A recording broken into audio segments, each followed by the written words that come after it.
and there's rubbish scattered around. I clean the footpath, the street furniture, the bins, and remove graffiti off public buildings. I like it. It keeps me busy. It feels pretty satisfying to know that at the end of each day I've made Sydney Road look a little better for everyone who lives, works and visits here.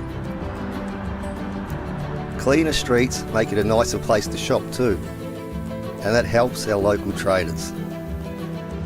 And as everyone starts their day and the shop's open, I get to meet some lovely community members and their dogs.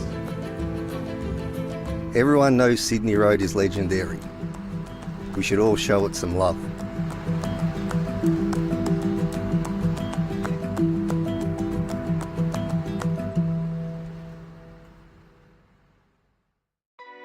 Did you know that Merri-bek is home to a diverse community where more than 95 languages are spoken? That's why we offer information on council services in your language. If you received a rates notice that you don't understand, would like to request a new bin, or have another question for council, we can help. We have free in-person and phone interpreters who can help you communicate with staff at council in your language. To request an interpreter, simply call 92401111 and ask one of our customer service staff to organize one for you. You can also request an interpreter at one of our customer service centers, libraries, or maternal and child health centers. At Merri-bek, we're proud of our diverse community and we want to make sure everyone can access our services. For more information about our language services, please visit our website.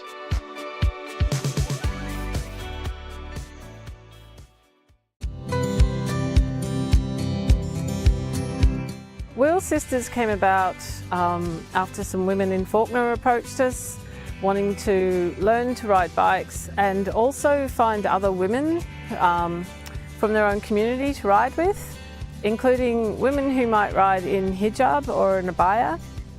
One of the things that never gets old when you teach people to ride bikes is the sheer thrill they get when they realise they can do it. The really special thing about teaching both the women in Fawkner and the women here is just the cultural barriers that they face every day, and coming from a place where they never thought they'd ever be able to ride a bike. A lot of them do reflect that it's been their lifelong dream to ride a bike, but they never thought they'd be able to do it. So it's just that extra level of being able to gift that to somebody. I got really excited when I heard about this program. So I'm almost 40 and I've never ridden a bike. I tried when I was little. Yeah, I still can't believe that I can ride, and yeah, it's been a dream and I'm so glad that it came true. It was excellent, very special experience for me because it was my childhood wish to learn how to ride a bike. Yeah, my experience was great because I've never ridden the bike before. So it was like truly empowering for me.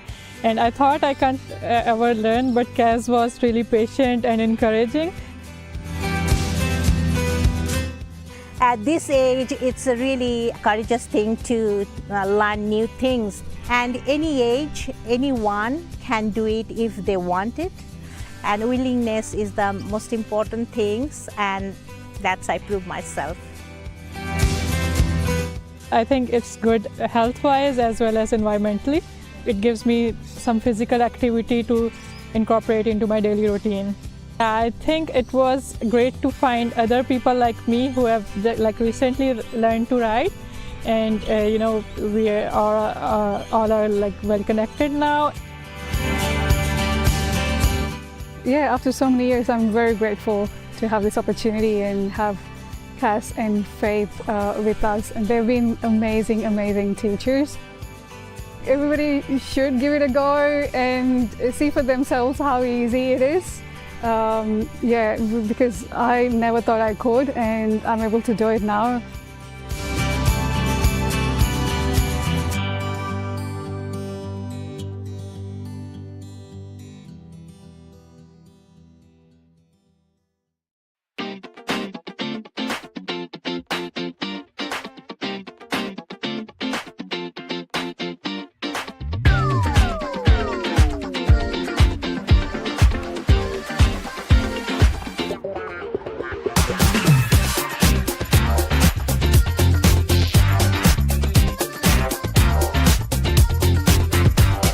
The compost that we receive from Merri-bek Council that's made from the waste from our green bins, the food and organics waste, is a fantastic resource. A lot of carbon, a lot of organic matter that goes to building up the soil here, combined with the compost that we make ourselves. You know, a really brilliant resource for the garden, and it produces fantastic crops, as you can see behind me. Well, obviously it's really important to compost food. If it's just going into the normal bin, then it's creating all these really bad greenhouse gases and contributing to climate change. But the benefit for community gardens is that we can't generate as much compost on our own, so we need the addition of council compost to help us grow vegetables and renew the soil, so we get the best productivity from the garden. Sometimes when we get the compost, there's contaminants in it, like plastics, biodegradable bags. Some of them are not quite suitable for the process that the compost goes through. We have to then sort through the compost and pull them out, otherwise they're going to contaminate all our vegetables and the earth that we're trying to re-nourish with the compost. Messages go around on Facebook saying, hey, there's zucchini or cucumbers. Good evening, councillors, and to members of the gallery and to our viewers live streaming tonight's meeting. My name is Councillor Helen Davidson. I'm the Mayor of Merri-bek Council and chairpersons of tonight's council meeting, and it's my pleasure to welcome you all here. We are meeting on the traditional lands of the Wurundjeri people, and I pay my respects to their elders past, present and emerging, as well as to all other elders of other communities who might be with us today. This meeting is being recorded and web streamed live to Council's website and YouTube. This recording will also be available as video on demand. Attendees are advised they will be recorded during the meeting. A reminder that as councillors, we will act in accordance with the Councillor Code of Conduct, which secures support in the principles of leadership and good governance that secures public confidence in the office of councillor. In the event of an emergency or disruption, we may be required to take action to ensure the safety of attendees. For members of the gallery and councillors attending in person, please follow the directions issued by council staff and security officers. I'd like to introduce councillors this evening. We have the Deputy Mayor, Councillor Helen Politis. Good evening, everybody. Councillor Natalie Abood. Hello, everyone. Councillor Sue Bolton. Everybody. Councillor Liz Irvin. Good evening, everyone. Councillor Jay Iwasaki. Hello. Councillor Kat Theodosis. Good evening, everyone. Councillor Oscar Yildiz. Good evening. Councillor Chris Miles. Evening. Councillor Adam Pulford. Hi, everyone. And Councillor Alice Svensson. Hello, everybody. I'd also like to introduce the CEO of Merri-bek City Council, Kathy Henderson, and the senior management team. There's no apologies from councillors tonight, so I'll move on to leave of absence requests. And we have one from Councillor Pulford to take leave of absence from the 24th of August to the 20th September, inclusive. Councillors, could I please have a motion to move this? Councillor Miles and seconded by Councillor Iwasaki. All those in favour? I declare that carried. I'll now move on to disclosures of conflicts of interest. Councillors, are there any disclosures of conflicts of interest to declare? Councillor Iwasaki.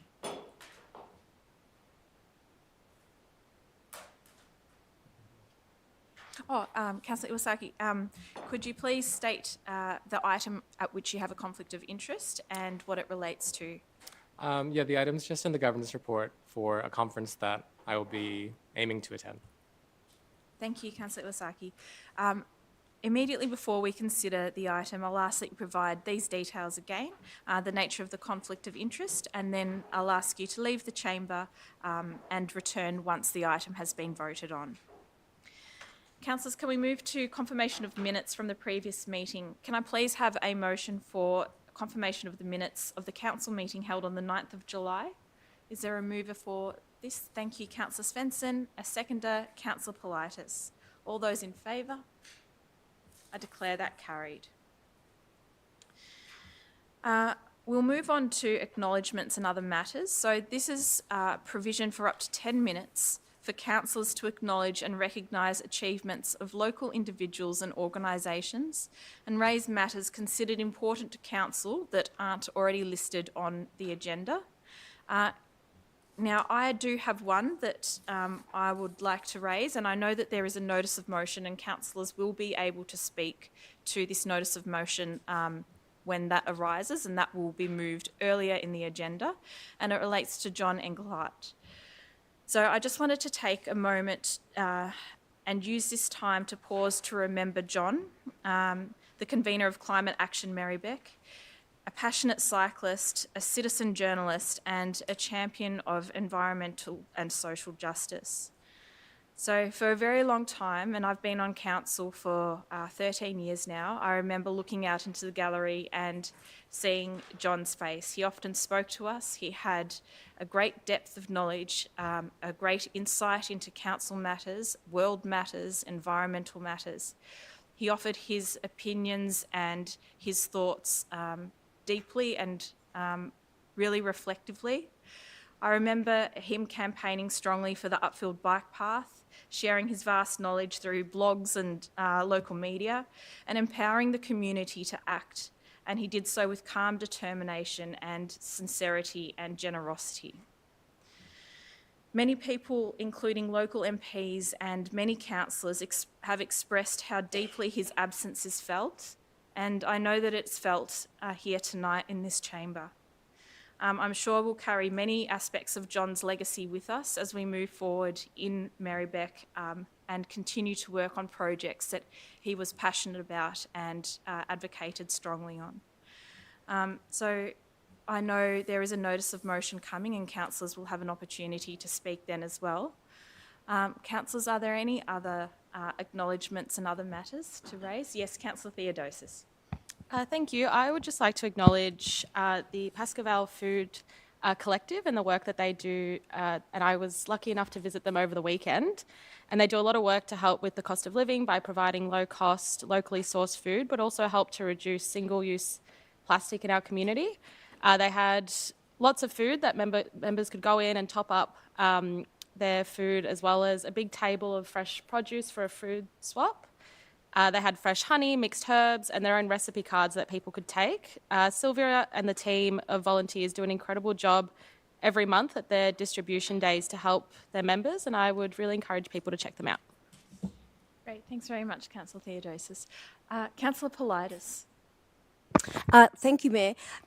I would like to acknowledge the efforts of the Coburg Art Library collective that is going to be opening up on the site of the former Coburg railway station. So revitalisation has actually already started in Coburg, in central Coburg, albeit not in a way that we're thinking about. But this art space will provide not only an excellent resource for local artists, but also will be open to the community. And we're already starting to talk about creating and forging links between that resource and the broader community, the library, traders, local artists and everyone else. So it's a fantastic initiative, and it looks like it's opening sometime in September or October, so there'll be more information on that coming the community's way. And the other thing that I would like to mention is the Wintringham social housing in my ward, Harmony Park, which celebrated its first birthday last Friday, and I was privileged to be able to celebrate along with the residents, all of whom are aged 50 or over, and who say that were it not for that social housing, most of them would be on the streets. These people who live in our community are active members of the community. They have supported services to allow them to be active in the community, to live a life of dignity, and I think there should be more housing like that. So good on you, residents of Wintringham, and I'd just like to say hi to residents Bernie, Patrick, Ahmed, Barbara and Jan. Keep doing your good thing. Wonderful. Thank you, Councillor Politis. Are there Councillor Bolton? Okay, I won't talk very much about John Englert, and thanks, Mayor, for your comments about John. I'll talk a little bit more about him around the notice of motion, but I would just like to mention that John was a resident of Fawkner. He was very, while he was interested in all issues all over the city of Melbourne, but he was especially interested in what happened in Fawkner and the northern suburbs of Merri-bek. He was very active he was one of the founders, along with me and others, of the Upfield Transport Alliance to begin campaigning for the duplication of the Upfield line. As was mentioned, he was involved in the campaign to try and extend the Upfield bike path up to the Western Ring Road and across the Western Ring Road to connect to paths in the north, but also other issues around Fawkner. He had a very special care in the community, and regardless of whether people always agreed with him or not, he was very respected because he was so knowledgeable and very respectful in his contributions to community discussions. So I'll talk a little bit more about his role later on, but I wanted to mark the fact that he was, he was a very rounded person who was interested in people's lives and welfare, and especially in his local area. I wanted to mention that I met up with a group of young people in Fawkner, the future of Fawkner. They've been meeting fortnightly since March, and they're campaigning for a youth space in Fawkner. There's already youth spaces in Coburg and in Glenroy, but by the time high school students finish school and catch public transport to Coburg, the youth programs are pretty much over. So it's a really vital thing for there to be youth space in Fawkner. It's a really great bunch of young people, and, future Fawkner in their hands would be very safe. And just the last thing I wanted to mention is there has been public consultation around the question of banning e-bikes from trains.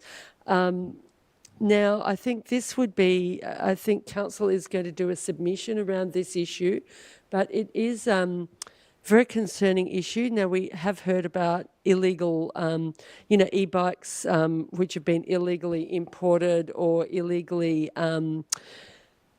changed to make them go faster and so forth. But there is a huge number of newer cyclists who use e-bikes to get around, and especially people who work a very long way away, like travelling all the way by bike to Melton to work, or travelling with kids on the back, or heavy loads, or older cyclists. And it's a way of people being able to maintain this method of transport. And I think what the government's proposing of banning e-bikes from trains would not deal with the issue they say they are planning to deal with, which is potential for fires on trains. There's really a need to regulate the bikes to make sure that unsafe e-bikes aren't being imported into the country. Thank you, Councillor Bolton. We've only got a short amount of time. I'll just hand over to Adam, then Chris, and then Ella. We've got about 3 minutes, so you've got about 1 minute each. Thanks, Mayor. Just wanted to report back that earlier this week, I attended an event where our council's Friends of Aleu friendship group with the town of Aleu in Timor-Leste, in partnership with the city of Hume, our Friends of Aleu group got this friendship medal, Order of Timor-Leste medal to thank us for 25 years of friendship with one of Australia's closest neighbours.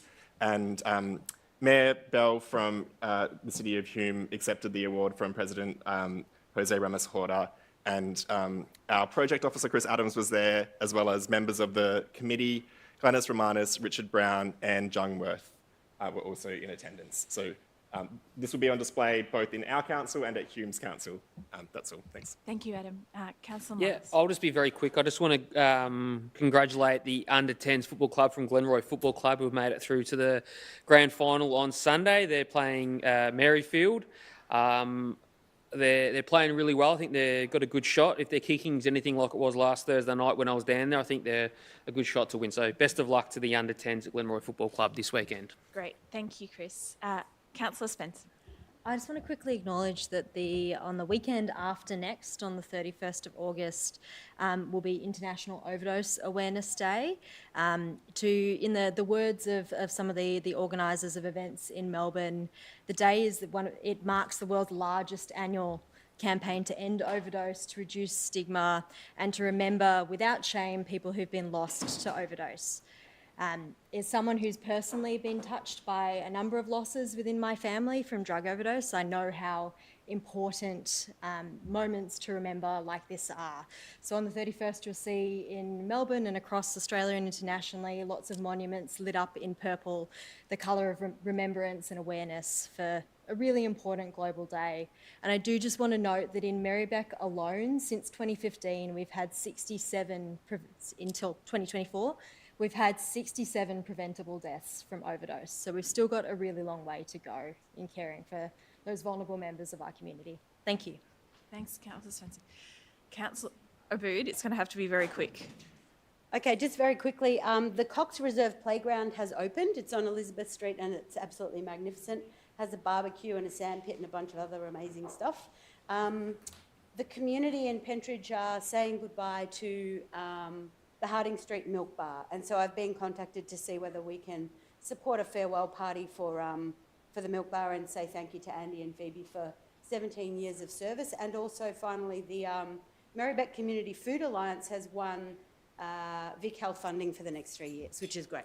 Great, thank you, Councillor Abood. Now we'll move on to petitions. There are no petitions listed on the agenda. Councillor Gordon? A petition? Okay. However, one petition has been received since the agenda was produced, and that relates to the volume of cars on Shaftesbury Street in Coburg. And we have Caitlin Phillips, who is here in person tonight to present the petition. Caitlin, if you'd like to come forward, you have up to 2 minutes to address the meeting.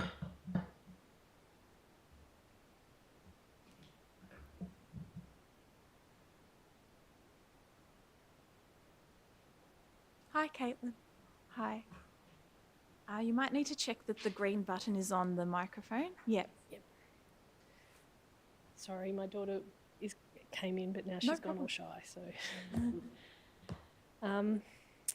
So, you may remember at the June meeting, I came to outline the issues that residents were experiencing on Shaftesbury Street with respect to traffic volumes, driver behaviour, and also safety impacts. I've since organised a petition to demonstrate to Council the action on this issue has widespread support. I note the Shaftesbury Street has been moved to high priority in the Streets for People action plan, and residents are all united in welcoming that move. Having door knocked the street with my daughter, who's here tonight, there really was overwhelming support for reduced traffic volumes, and there are so many families with young children on the street. I did share a lot of stories last time, but one additional one that was relayed to me was a car mounting the footpath to get from Berry Street to Munro Street because there was a traffic jam and they wanted to avoid that, and it's just a source of constant frustration. Some brief stats: 60 residents from 33 out of the 50 houses between Munro and Shaftesbury Street have signed. Residents want fewer cars, and we want to stress that traffic calming measures that don't reduce the volume of cars will not be enough, given how narrow our section of Shaftesbury Street is. We want to continue the discussion, and I have received a phone call from Council after the June meeting, which was great. I did email to suggest a time, but I'm not sure if I've missed a response but we're keen to actually set something up. I will put it out to all residents. We've got a WhatsApp group. We're organised now, and we really want to continue the discussion and work on a possible solution. I will also mention that I ran into a resident from Vincent Street who took a sheet of our petition and they got, in the sort of couple of days, they got, 13 signatures from 6 houses on Vincent Street. So this is something that is across the board. I can keep going to other houses and reaching out to other people and making sure that this is sort of understood because the support that I've received so far has just been overwhelming. And I did bring my daughter because, you know, she's the reason we're doing this, to sort of make the streets safer for the kids. Yeah, wonderful. Thanks, Caitlin. Thank you for presenting that. Councillors, is there a councillor who wishes to move the petition be received? Councillor Politis, second by Councillor Iwasaki. All those in favour? I declare that carried. Thank you for your work. Thank you. Now we'll move on to petitions tabled by councillors, and I understand, Councillor Yildiz, you have a petition. This is from Athena and Taniadas from Pascoe South. She's got about 50 signatures regarding safety in her street, in Hackett Street, Pascoe South. Great, thank you. Would you like to briefly speak to the petition? No, not really. She's been raising concerns regarding mainly speed.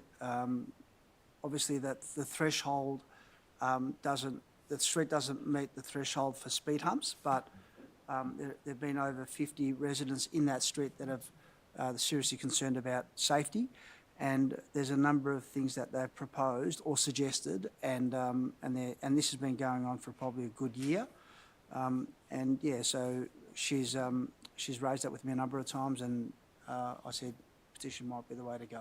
That's what she's done. Thank you, Councillor Yildiz. Councillor Yildiz, would you like to move the petition? Yep. And is there a seconder? Councillor Theodosis. I'll put that to the vote. All those in favour? I declare that carried.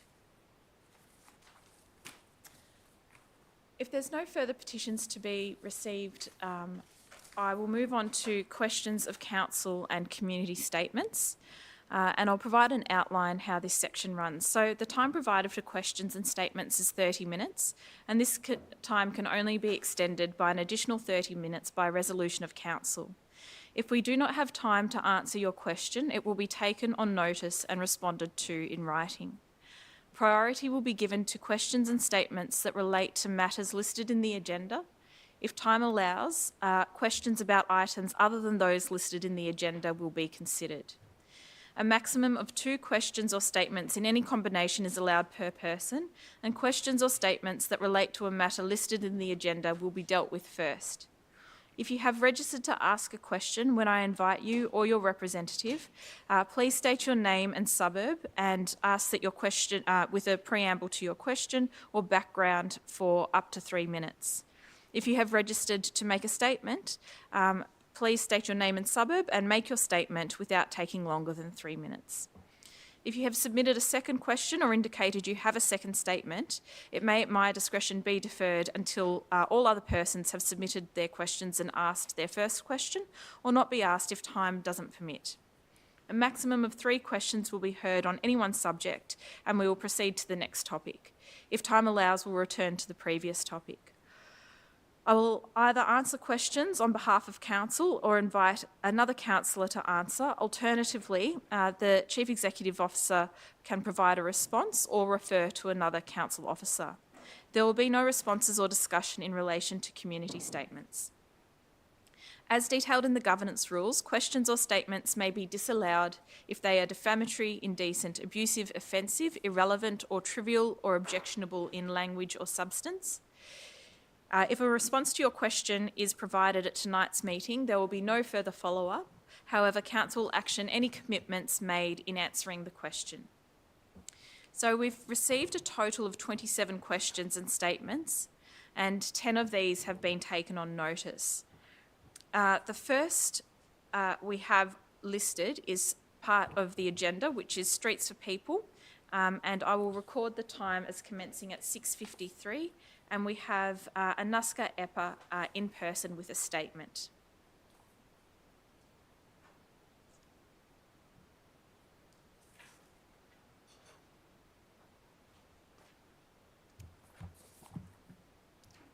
Hi, I'm Asanka from Coburg North, and I'm speaking on behalf of the Merri-bek Bicycle Use Group.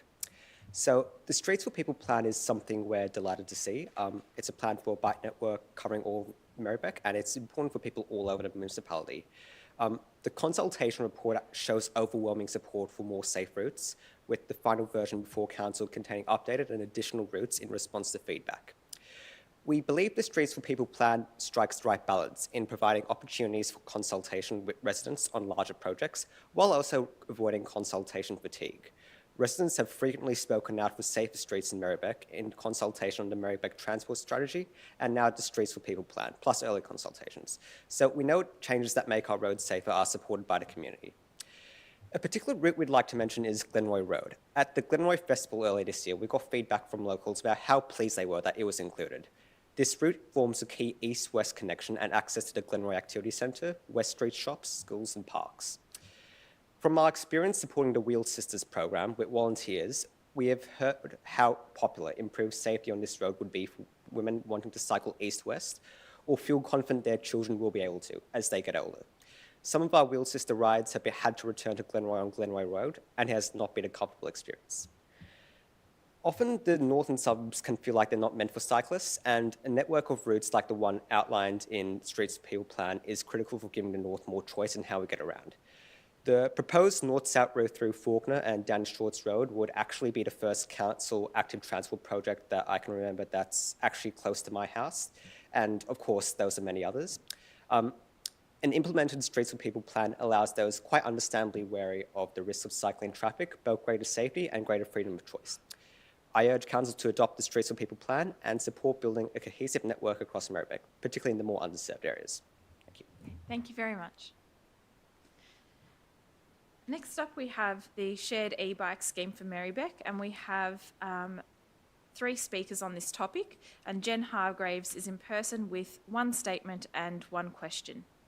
Please come forward, Jen. Is Jen here? Oh, yep.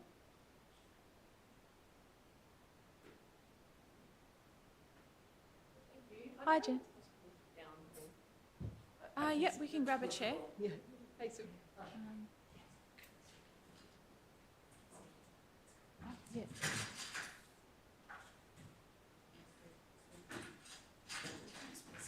Oh, thanks so much. I can project it. No, we need the people watching at home to be able to hear you. Thank you. I'm Jen Hargrave from Brunswick. Thank you for the time to speak with you about footpath accessibility in relation to the e-bike hire scheme. I have seen e-bike hire reduce footpath accessibility around Melbourne and in other cities. E-bikes are less of a problem to pedestrians if they are parked on the road. It might be seen as a cheaper option to paint squares on the footpath and expect hire company customers to park there. But this comes at a cost to pedestrians. I support increasing sustainable transport options for able-bodied people who ride e-bikes, but I would ask Council to remember that many of us have very few transport options. For us, an accessible footpath is a precious thing. Many of us cannot drive, many of us cannot access public transport. I understand that Council is choosing footpaths where a 3-metre clearance has been measured for parking. Many disabled people will hear this and imagine that what has been measured is not what they should expect to encounter. We expect bins to be dumped on those footpaths. We expect hedges to have grown over the space. We expect construction fencing to be blocking some of that space from time to time. And we expect many uneven surfaces. But we particularly expect that e-bikes will be hanging out over their parking spaces. Even if they park out a little bit from where they're supposed to be, it could be enough to injure a vision-impaired person or absolutely block someone using a mobility device. We also need to remember that footpath barriers impact people with a wide range of other issues related to ageing, pain, cognition and balance. Footpaths on Merri-bek's smaller streets are often avoided due to blue stones, uneven utility pits, uneven driveways, signage posts in the middle of the footpath and bins and so on. As council officers know, the consultation map of e-bike hire parking was inaccessible to me, but I imagine that the e-bikes will mostly be parked on footpaths of roads like Dawson Street and Albion Street. Many disabled people choose those particular footpaths over smaller back streets to avoid those obstacles that I mentioned earlier. If we have to travel the narrower streets, we're often pushed onto the road itself. If parking is on the footpath, it makes a clear statement that Merri-bek's transport and infrastructure budget is a much higher priority than Merri-bek's social development and human rights priorities. Ideally, the multinational businesses running e-bike hire companies should be paying for parking and infrastructure, which is off our footpaths. That's my statement, and I also had a question. Yes, please ask your question. Thank you. We can expect that the e-bike hire trial will create footpath barriers. Myself have been involved in some geofencing trials at the University of Melbourne, and as I said to council staff and put in an email, it was very inaccurate and gave me no confidence in geofencing. Many people who experience these barriers are likely to also experience communication access barriers. Yet it will be up to us in the community, as community members, to monitor and report barriers on footpaths. So how will council support community to quickly, easily and accessibly report access barriers? And I have asked council officers this in emails in the past, but haven't. It'd be really fantastic to receive a response at some point. Yeah, thanks. I'll Thank you. hand over to the Director of Place and Environment. Thanks for your question, Jen. Thanks very much, Jen, for your question, which we really appreciate. And I think someone else is going to ask a question more specifically about geofencing, so we might come to that in a moment. But in terms of accessibility, please be assured that Council's absolutely committed to ensuring that footpaths remain accessible with the e-bikes trial. So we'll ensure that all shared e-bike parking that's proposed to be alongside footpaths provides for sufficient space for people with disability to safely use the footpath in line with DDA requirements.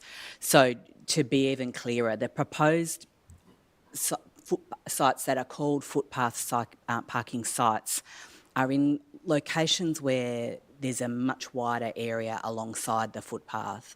And so the markings of the bike parking bays are well clear of the footpath access area. So there's that significant clearance to give you confidence.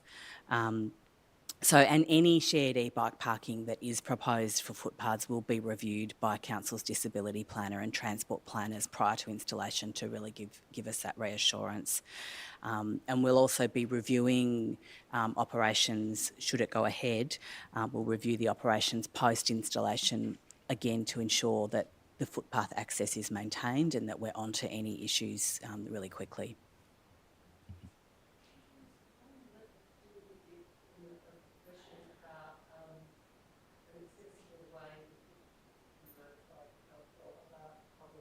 Sue, sorry, there's probably not a point of discussion, but your mic is off, and are you asking? It's just the last part of the question wasn't really answered, and maybe it can't be tonight, but just about what, for people, say, in Jen's situation, vision impairment, what's the best, most accessible and quick way of getting information to council about problems with footpath clutter? Through you, Mayor, Councillor Bolton, I will need to take that one on notice, but I know that the teams are very focused on accessibility, so I'm hopeful there'll be an answer that there is a way that will make it easy and accessible for vision impaired people. Thank you. Councillor Bood, we might move on to the next question.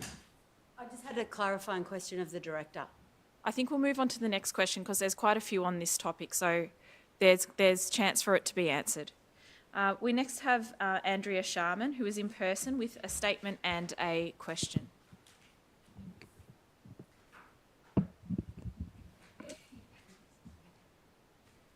Thank you, councillors.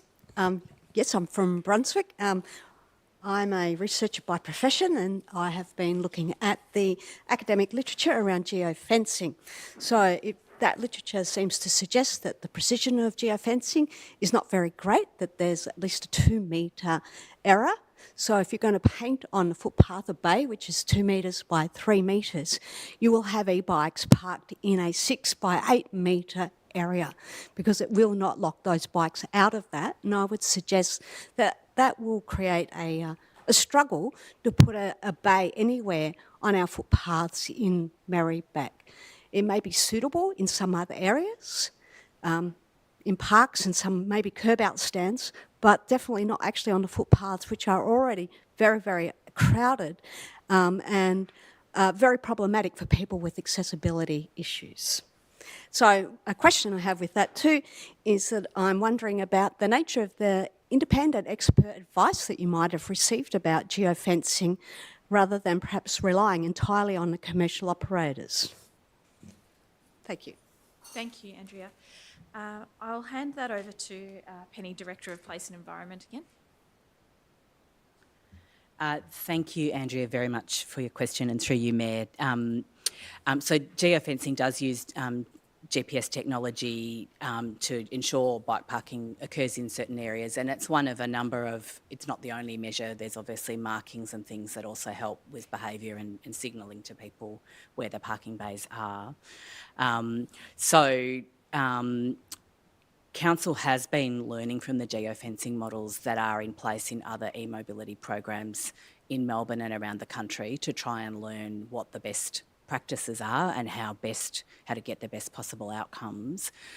We do know that at the present time, GPS can be accurate to within a few metres. It won't be precise to the exact location all of the time, which is just a current limitation of GPS satellite technology. It is changing rapidly. But Bluetooth beacons can significantly improve that accuracy if you install Bluetooth beacons on site, and that is something that officers are intending to do. My understanding is it's a mixture of technologies. You've got to choose the right one, but even the best one is still inaccurate up to 2 metres. That's significant for footpath parking. Thank you, Andrea. Thank you. Next we have Andrea Bunting. Please come forward with one statement.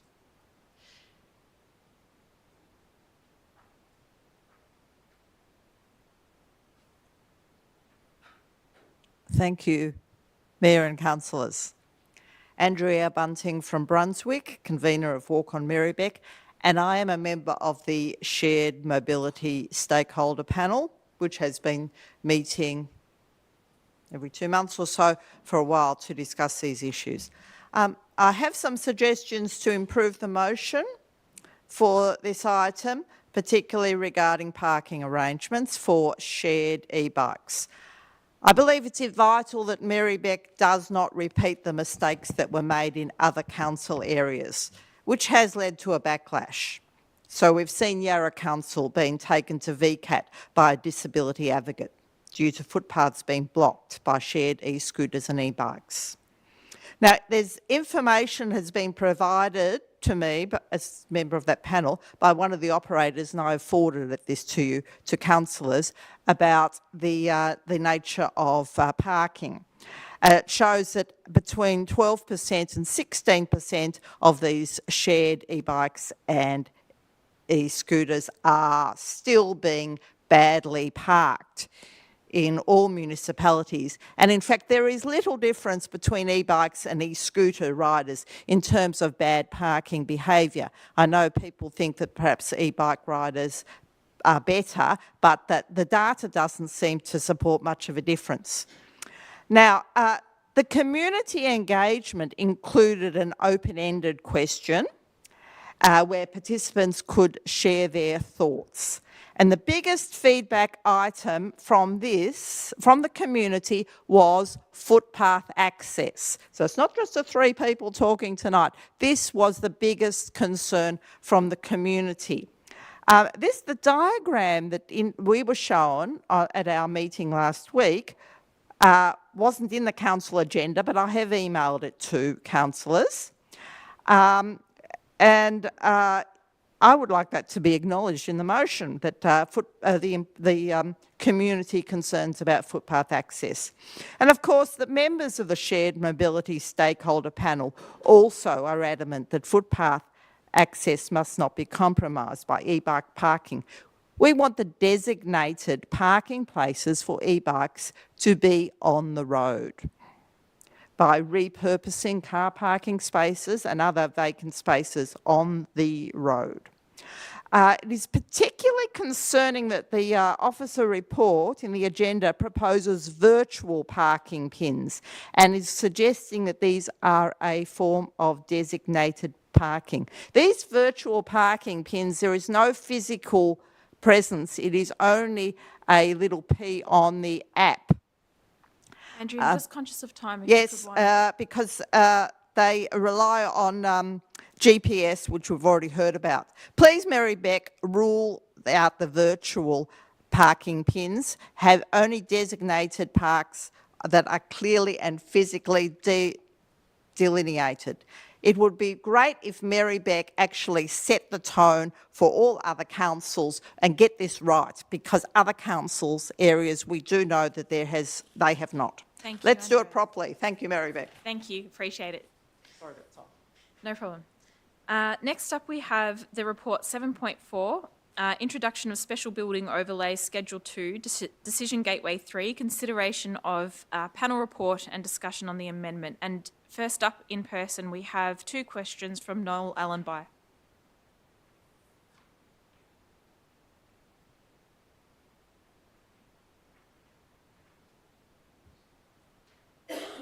Hi, Noel. Hello there. My name's Noel Allenby from Glenroy. I actually have 2 questions with preamble, and I can get through them in 4 minutes if that's allowable. 3 minutes would be good, but let's Okay. try to condense it. I've been engaged with this process from the first meeting with Council in 2021. I actually think it was in this room, all the way through to the State Planning Panel on the 12th and 13th of June. Throughout this process, the information I requested from Council was never provided until literally the 11th hour, and this is 11:20 a.m. on the 11th of June, the day before the planning meeting, and it was provided by Council's lawyers. The experts' information was delivered via Council's lawyers inside a 262-page document, leaving me with no ability to ascertain the accuracy of the data used to determine the flood mapping at our property. Assuming the council officers were not being deliberately obstructive, this appears to indicate that the council officers either didn't have the data available to support the flood mapping, or more concernedly, did not understand the data sufficiently to be able to respond to queries directly.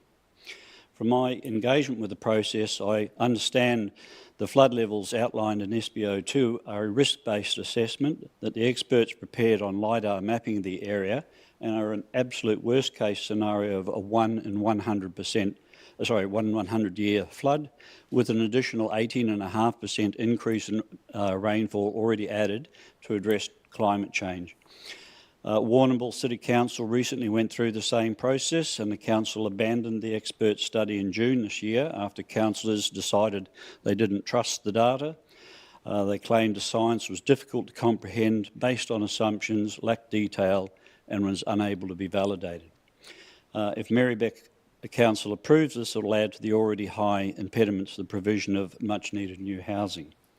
My question in relation to this is, do council, and I'm not actually necessarily anticipating a response today, do council staff have an adequate knowledge of what council is proposing to implement to be able to respond to the inevitable inquiries? And if so, what is council doing to address the lack of timely responses in these matters? Thanks for your question. I'll hand over to the Director of Place and Environment to answer that question. Thank you very much, Noel, and through you, Mayor. Just coming back to you first on your first question. So Council is implementing this amendment based on expert engineering consultancy advice, which is in accordance with accepted flood modelling guidelines. So Council won't always have every skill set in-house, and that's where we will look to bring skills in from experts around us. So that includes an expert engineering consultancy, was also reviewed by an independent planning panel, which also obviously reviewed community submissions to that amendment process. And that panel recommended that the mapping, including the climate change allowance, be incorporated into the Merri-bek planning scheme. So information about climate change was communicated throughout the consultation process in a number of ways. Before the amendment was formally exhibited, letters and brochures were sent to affected landowners, and information was published on Council's website to alert people to what was being proposed. And a detailed technical report was also available during the consultation process, explaining how the mapping was prepared and how climate change was factored into it. And Council obviously responded also to submitters throughout that process. Thank you. Thank you, Noel. Next one. Your next question. Okay, thank Yep. you. There's already increased compliance required and high levels of uncertainty in the transition process, as it hasn't been implemented yet. I have received a flood level certificate from Council which states the finished floor level of any construction will need to be 300 millimetres above the worst case 1 in 100 year flood level. For our property, that's a 745% increase above that flood level, or 7.5 times higher than the 40 millimetres of water coming across the footpath. The slab at the rear of the property will be something like 600 millimetres above ground. Just for illustration, that black line is 40 millimetres. There's that much water coming over. This is an A4 sheet that's just under 300 millimetres. So this sheet on top of that has the slab well out of the ground, making it much harder to comply with accessibility requirements. There's no mention of this in the consultation process, and despite numerous phone calls to the office's direct number and emails through to the info at Merri-bek email address, as the direct email address was invalid, I've yet to get any response. It would have been a simple, and what should have been a simple certificate has taken almost 2 months to date. My question is, for what reason is Council implementing a requirement in our situation of 745% more above a flood level, which is already a 1 in 100 year event, and not that likely to be seen? And more importantly, where was this communicated in the consultation process? Thanks, Noel. I'll hand over to Penny again to answer that. Thank you again, Noel, and through you, Mayor, I think I may have answered your second question first, in fact, and not answered it specifically, and I probably won't speak to the specifics of your individual circumstance, which we can have an officer engage with you about offline, because we wouldn't talk about an individual circumstance in the chamber. But all of the information supporting the amendment was shared with the community through the consultation process. I know that you've had a lot of contact with officers along the way, and I appreciate you've raised that you've had some questions that weren't answered, and I can commit to have someone contact you tomorrow to talk through the specifics with you. Thanks, Noel. I think that'd be helpful to have a one-on-one discussion regarding the specific circumstances that you're in with council officers. So I appreciate the question. That's what I've been trying to do for quite some time. It's actually I find this normal dealing with council officers. Yeah, okay. It's disappointing. All right, thank you, Noel. Thank you. Appreciate it.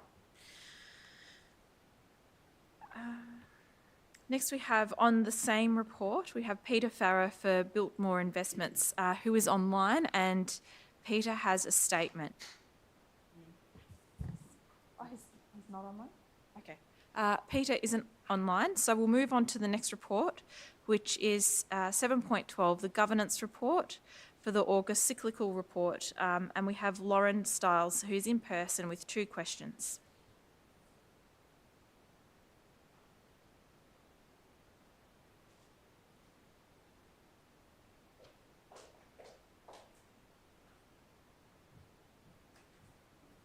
Hi, Lauren. Hi, it's Lauren Stiles from Glenroy. My first question is relating to item 7.12 on the agenda tonight. Can you explain what specific, measurable benefits Merri-bek ratepayers will receive from spending $3,000 on interstate travel, conference attendance, and membership for the Ecological Society of Australia? Yeah, so that's your first question. I'll hand over to Sue Vijovic to answer that for you. Through the Mayor, and thank you for your question, Lauren. So Council's councillor support, expenses and resources policy outlines that councillors can request to participate in professional development opportunities, including conferences and membership programs that do contribute to the development of their skills and support as their duties as councillors. So the request is presented tonight for Council's consideration. The proposed conference does focus on biodiversity matters, which is aligned to Council's objectives and strategies, and some of those include our nature plan, our open space, climate, and integrated water management strategies. And also included within the report being presented to Council tonight is also that the proposed participation of the councillor also directly relates to their climate responsibility portfolio as referenced in the report. Thank you. Thanks, Lauren. You had another question, did you? I do. Yep, go ahead. How will those outcomes be reported back to the community in a way that allows residents to clearly assess whether this expenditure delivered value for money? Thanks, Lauren. I'll hand it back over to Sue. Thank you again, Lauren. So in line with council policy, any councillor that is attending an approved event must provide either a verbal or written report back of their attendance at a council meeting. Thank you very much. Thank you. Sue. Thanks. Value for money, Sue. Great. We'll now move on to report 7.23, Waste Collection Update, Southern Collection Area Contract Matter 529T and fortnightly rubbish bin timing. And we have Anif Edrich in person with one statement.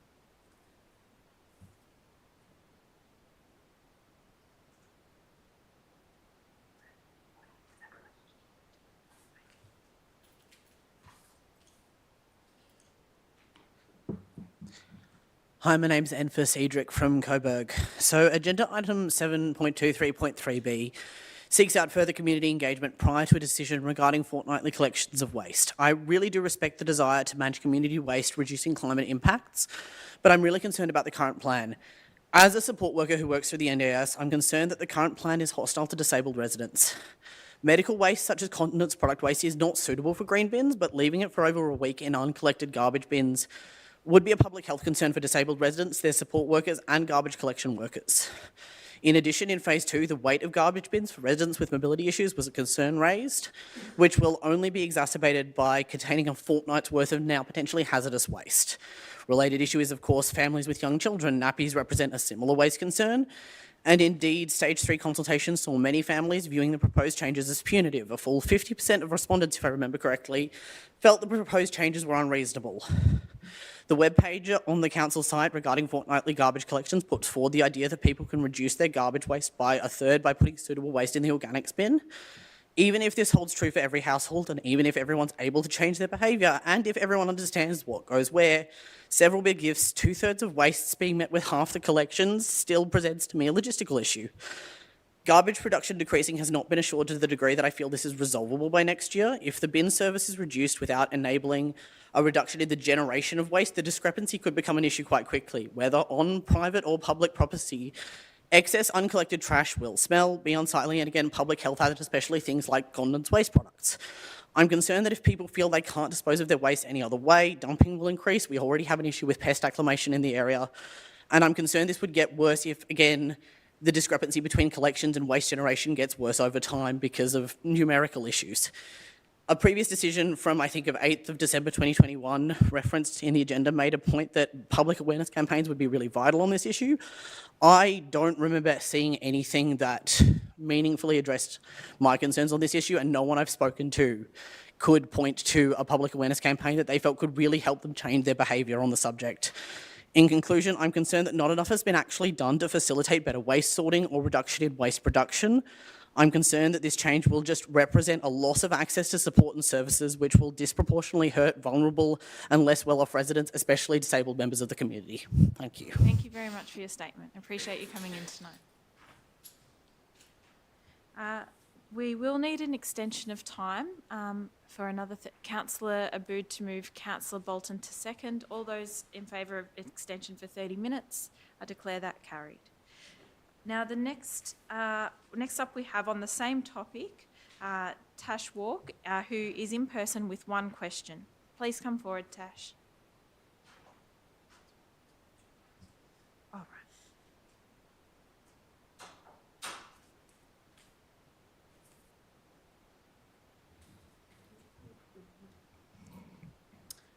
Good evening, thank you. My question relates to 7.23 and also to 12.1. So my name is Tash, I'm a resident of Fawkner, I'm a ratepayer and I'm also Secretary of the Australian Services Union. Our union represents the bulk of workforces at Merri-bek and across the country. We know from research, including referred to in the letter addressed to councillors earlier this week, that privatisation costs communities more and fails workers.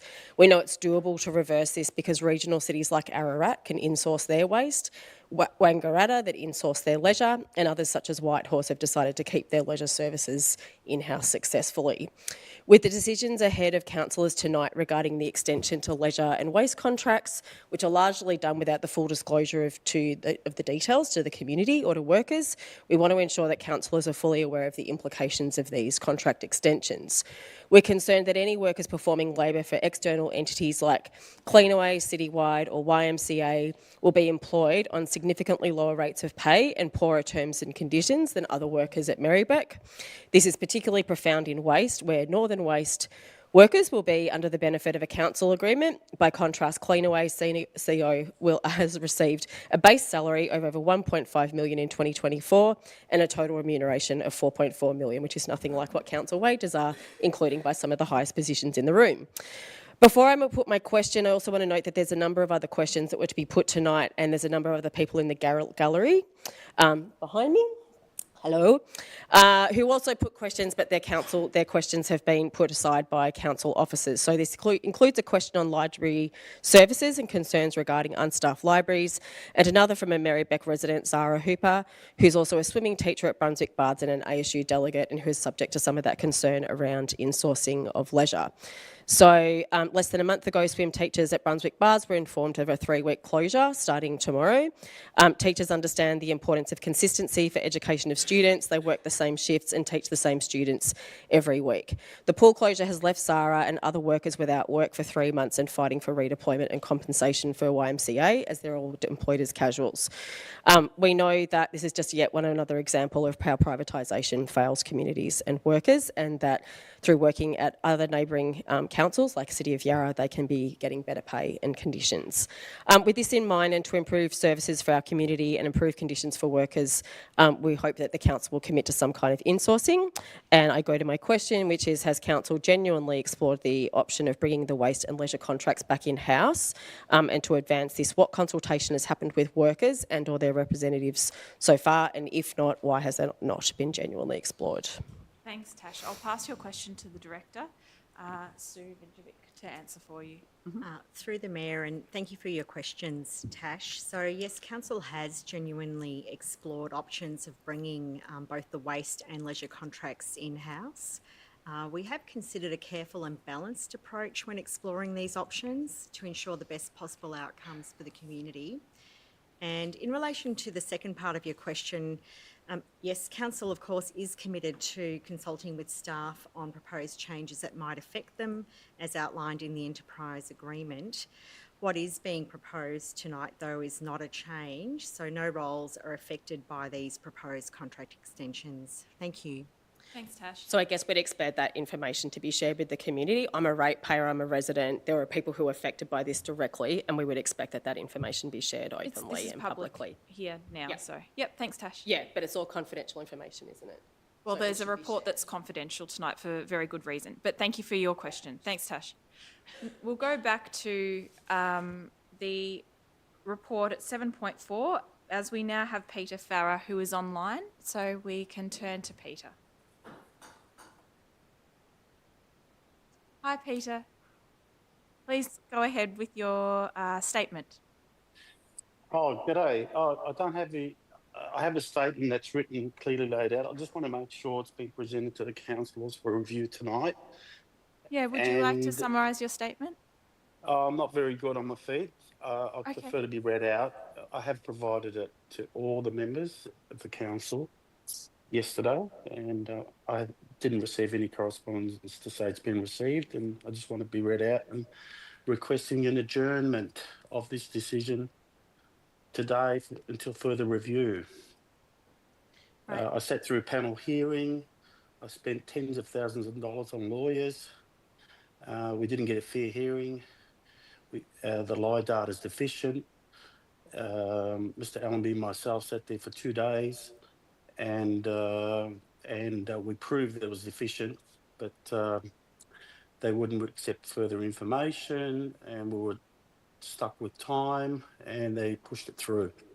And had we had a bit more time and presented our case forward, had an expert consultant there as well, we could have achieved a better result for our property in particular. Yeah, thanks, Peter. I understand this relates to your specific property as well. We have all received your email, and we can respond to that in writing back to you. And the councillors that were copied into it will also be copied into that, and we'll be able to get back to you in writing. But thank you for providing that to us, and thank you for jumping online now. Thank you. Thanks. Bye, Peter. Bye-bye. We now move on to the statement by Andrea Bunting in relation to the notice of motion for John Englert.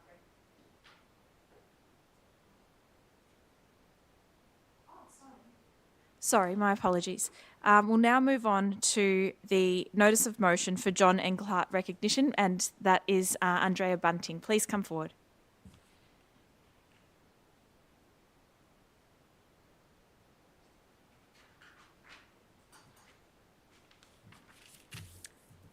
Hello, Mayor and councillors again. Andrea Bunting from Brunswick. I've worked closely with John Englert for the past 12 years in Climate Action Merri-bek, and I've been asked by John's daughter Taryn to say a few words about the motion to recognise John Englert. John passed away at home unexpectedly a month ago, and many councillors and some council staff attended the memorial for John on July the 28th, along with hundreds of community members who have valued John's amazing contributions over many decades. Unfortunately, his family could not be here tonight for the discussion on this motion. As you can imagine, this is a very difficult time for them. But they have been very moved by the many tributes that have poured in for John, including from many community groups and representatives from the state, federal and local government. And the family have been very moved by proposals to commemorate his work. Kathleen Matthews-Ward has spoken in Parliament suggesting that when the ring road link of the upfield bike path is completed, it should be named after John. And it would be a wonderful gesture to give his name to a piece of infrastructure that John fought so hard for. In fact, John campaigned for many things in our community: for safe walking and cycling infrastructure, for better public transport, particularly the upfield line, for strong action to slash carbon emissions and to make our community more resilient to carbon impacts and to stop plastic pollution. John was also a prolific writer on these subjects, and his well-researched articles have been invaluable for the community. I think I speak for many of us in the community who've worked with John on various campaigns over the years in saying that yes, we would like some infrastructure named after John. But I think the best way we can honour John's legacy is to carry on his great work. Every council meeting has one or more issues that John would have had something to speak about. And indeed, we have several items this council agenda related to safe walking and cycling, topics that were very dear to his heart and mine. So I would hope that we can honour John's legacy by making Merri-bek a leading council in all areas of environmental sustainability that John worked so hard for. Thank you. Thank you.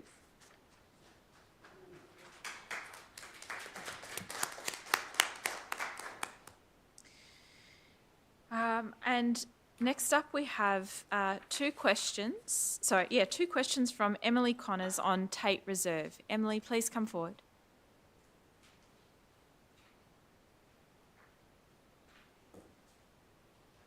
Hi, Emily. Thank you, Mayor and councillors. Before I speak, I want to acknowledge I'm speaking on and about the lands of the Wurundjeri people, always was, always will be Aboriginal land. I'm a part of a group of neighbours and friends who live around Tate Reserve. We are environmentalists, birders, dog lovers, runners and cyclists. We are all connected to each other by our shared love and engagement for this local patch of ground. We collected signatures for a petition recently to ensure the council heard our community voice before drastic changes to our walking paths occurred. The community's petition was the 4th largest signature count this council has received, I believe, in 10 years. We collected just over 800 signatures.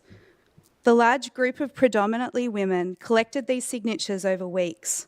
By doing so, we helped inform the community, many of which were unaware of how the proposed changes would affect them. Most did not understand or did not see the council signs. In this part of the creek, these were not torn down like in other locations. We actually asked for more signs. In effect, the group of women were doing the council's job of informing the public of the changes. I have heard of numerous times of a particular councillor dismissing, trivialising and ridiculing our community's attempts to engage and organise. For some, this was the first time they engaged in their local democracy and they feel let down, as I do, by this process. In one such instance, one councillor questioned the way the signatures were collected. This councillor seemed to not want to hear or care about the genuine community voice. With so much going on in the world, when I heard and saw this happening, I felt pretty let down. I thought surely local council was one place community voices like of an 800 plus petition would be heard and at least respected. This same councillor is also a member of the Merri-Creek Management Committee who put forward the amendment last month. Emily, can I just stop you there? Let's not hone in on particular councils. Okay. Please just discuss the issue. Okay, Yeah. no worries. Okay. Hang on. The Merri-Creek Management Committee there's a count. I actually have to say this one bit. Sorry, this councillor is also a member of the Merri-Creek Management Committee who put forward the amendment last month. I think you closely can address aligned the topic without going into the councillors. So okay, if you yeah, wanted to I'll ask just your question. I'll just finish it. Yeah, closely aligned with the submissions from Friends of the Merri-Creek and Merri-Creek Management Committee. This change was passed without further community consultation. The result is a significant smaller dog off-leash zone, which will potentially cause dangerous conditions for bike riders and runners who will be funneled onto one path with dogs off-lead. Our community felt let down and blindsided by this decision as we had accepted the proposed fence line made by your own open space team. It seemed to strike a good balance back then for all users. Despite the extensive consultation led by the Open Space Strategy, the views of Friends of Merri-Creek Management Committee appear to have been given greater weight to Council's decision making. Please ask your question. Yeah, You've gone my over questions are, did Council consider whether this situation would present a potential conflict of duties? And how will you ensure all voices in the community are heard equally? Thanks, Emily. I'll hand over to the Director to answer those for you.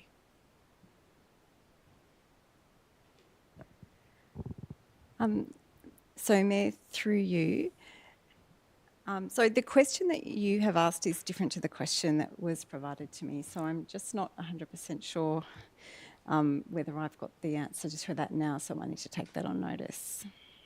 Yep, that's fine. We'll take that on notice and respond to you in writing. We've got your details. Okay, Yeah, thank you thanks, very Emily. much. Bye. We'll now move on to Claire Weekly, who is also in person with one question.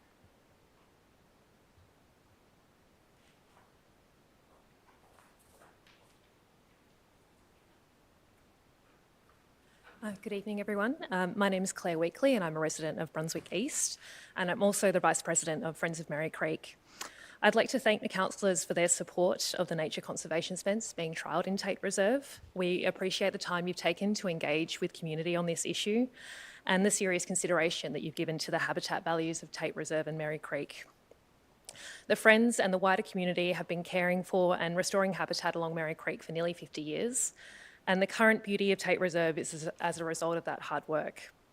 The additional habitat plantings by Friends of Merri Creek East Coburg and the Merri Creek Management Committee, the most recent of which was attended by about 80 community members, are building on that community legacy, and they're helping to create a connected creek corridor that supports the safe movement of urban wildlife and allows current and future generations to maintain their connection to nature on Merri Creek.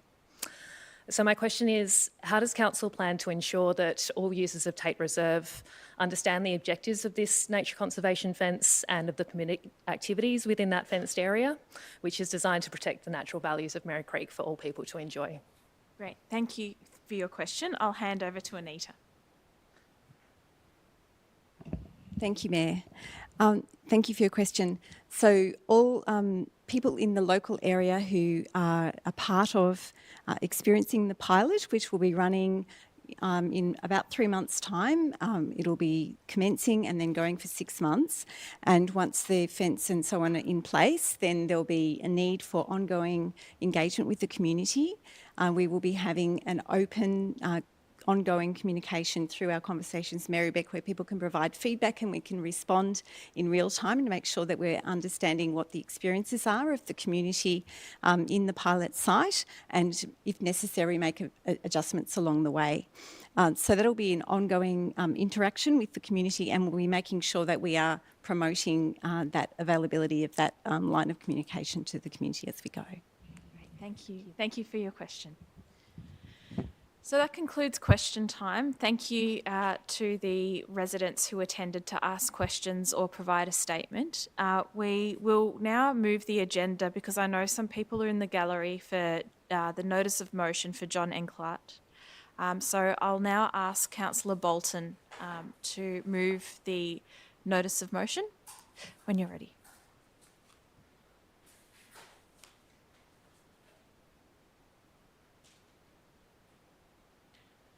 And perhaps we can get a seconder. Yeah, Councillor Iwasaki. Thank you.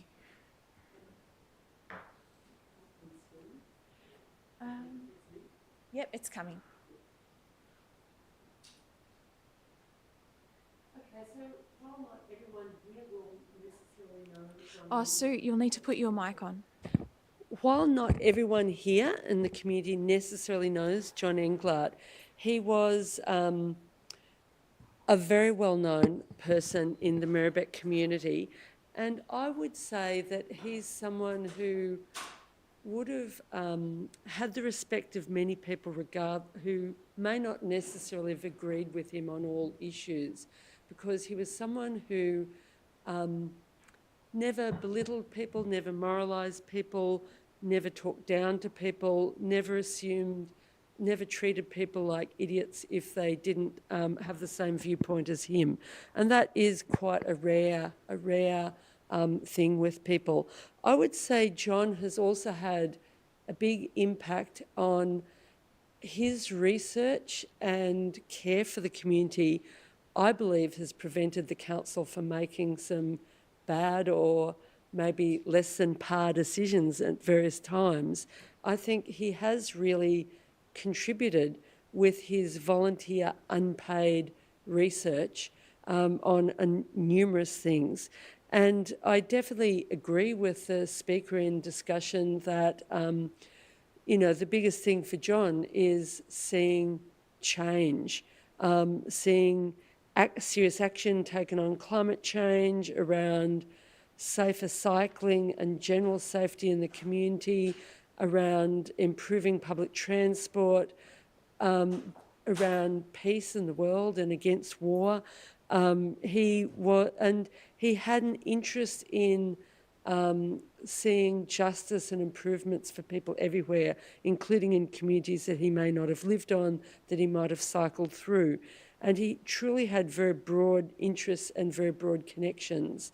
And so I think John's would see his legacy as being what the speaker before said, people keeping on campaigning for social and environmental change and an improvement and especially he was really driven by the climate emergency, which is seeing horrific storms and flooding and droughts and heat waves around the world.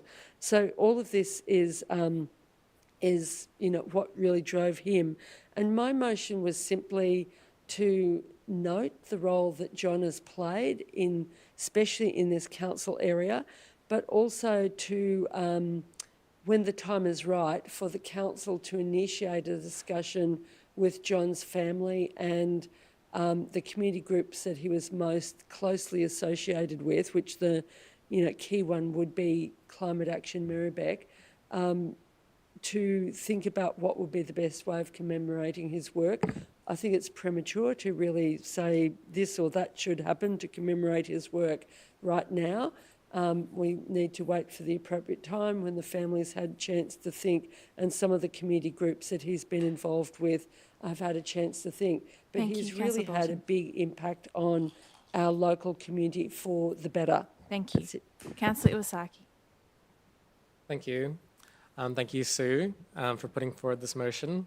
I had the good fortune to work with John closely on the Environmental Sustainability Advisory Committee for the city. And when I was just starting out as a new councillor, without the detailed and expertise that John's had from attending almost every council meeting and being there for all those big decisions and helping to contribute on the committee for the city over many years, I turned to John and got a lot of great feedback and a lot of good help to give me that context and to help me make better decisions. And I'm so sorry to not have that body of wisdom to turn to again.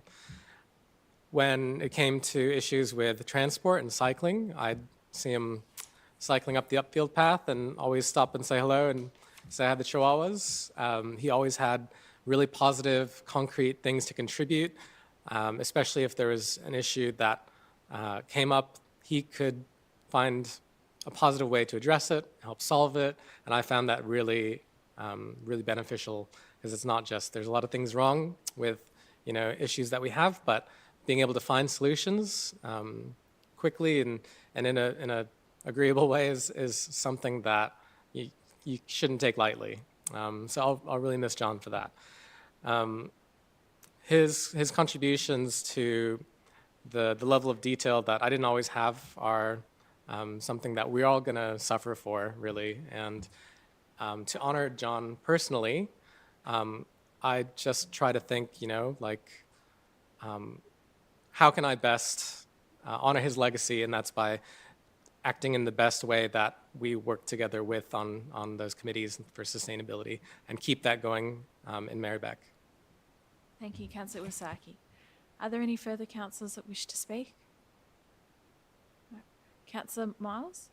Yeah, I remember the first time I met John was the first time I ran in the seat of Brunswick, and I got to pre-poll, and John was there, and it was the first time I ran, so I was a little bit nervous, but it was nice to have John there to talk to for about 5-10 minutes about the effect of animal agriculture on the environment. We had a great conversation, and through my whole career in politics up to now, he was always there with his colourful hair and, someone nice to have a chat to. He was such a friendly, great soul, and he'll be dearly missed in this community because I think Sue hit it on the head when she said that whether you agreed or didn't agree, whatever it was, John treated absolutely everyone with the same level of respect, and that's a rare trait in community. In the modern world. So he'll be dearly missed, and valet John. There you go. Thank you, Councillor Miles. Councillor Aboud. I just wanted to add that there was actually quite an important side to John that didn't involve his activism. He was a generous man who would share the produce off his tree or hand you a jar of jam, and left an incredible legacy. And there are people in our community who are tasked with a very big job of trying to sift through all of that stuff. And so I hope that anyone here might be available if there's help required to make sure that all of the reams and reams of documentation that are around are preserved for the future, because he's sort of had encyclopedic knowledge about anything that was involved, environmental and climate issues, and made us aware of what the COP summit was, and just taught us all so many things. And I know that many of us, and this absolutely cross political boundaries, would call John on a regular basis if we didn't quite know what how we needed to respond to something in that area. So I think that if it needs to happen, I hope that there's an opportunity for assistance to be given to make sure that that library of information is preserved. Thank you, Councillor Abood. If there's no further speakers, I'll put Councillor Bolton's motion to the vote. All those in favour?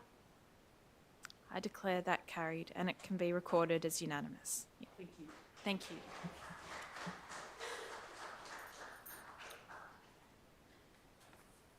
We'll now move back to the substantive agenda with the council reports. And the first report we have to consider this evening is the Streets to People plan. And Councillor Theodosis has her hand up to move the report. I would actually like to move an alternative motion. Yes, we can bring that up on the screen. Yep. And we can read through that and then check if you have a seconder.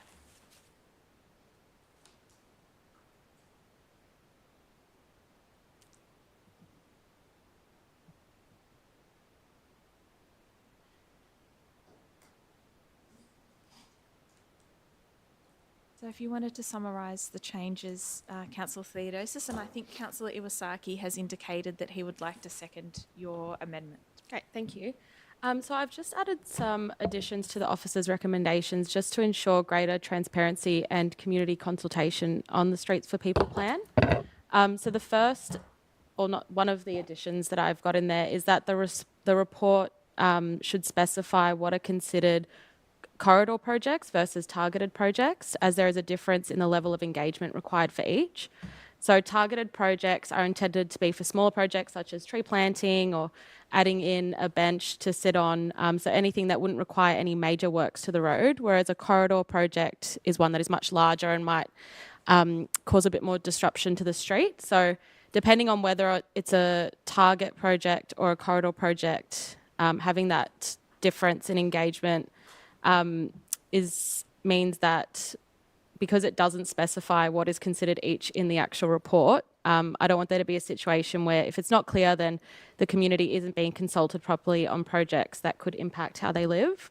So for the sake of transparency and making sure we're consulting on larger projects, I've asked for an alternative that includes clearer definitions for each. I'm also proposing that we change the wording on page 20 from aspirations, community engagement to engagement on the community's aspirations and lived experiences. I want to make sure that we're consulting with the right people on the community's aspirations as well as their lived experiences using the streets, because they know better than anyone what their street needs, and getting that lived experience of people living in the community is crucial to making good decisions.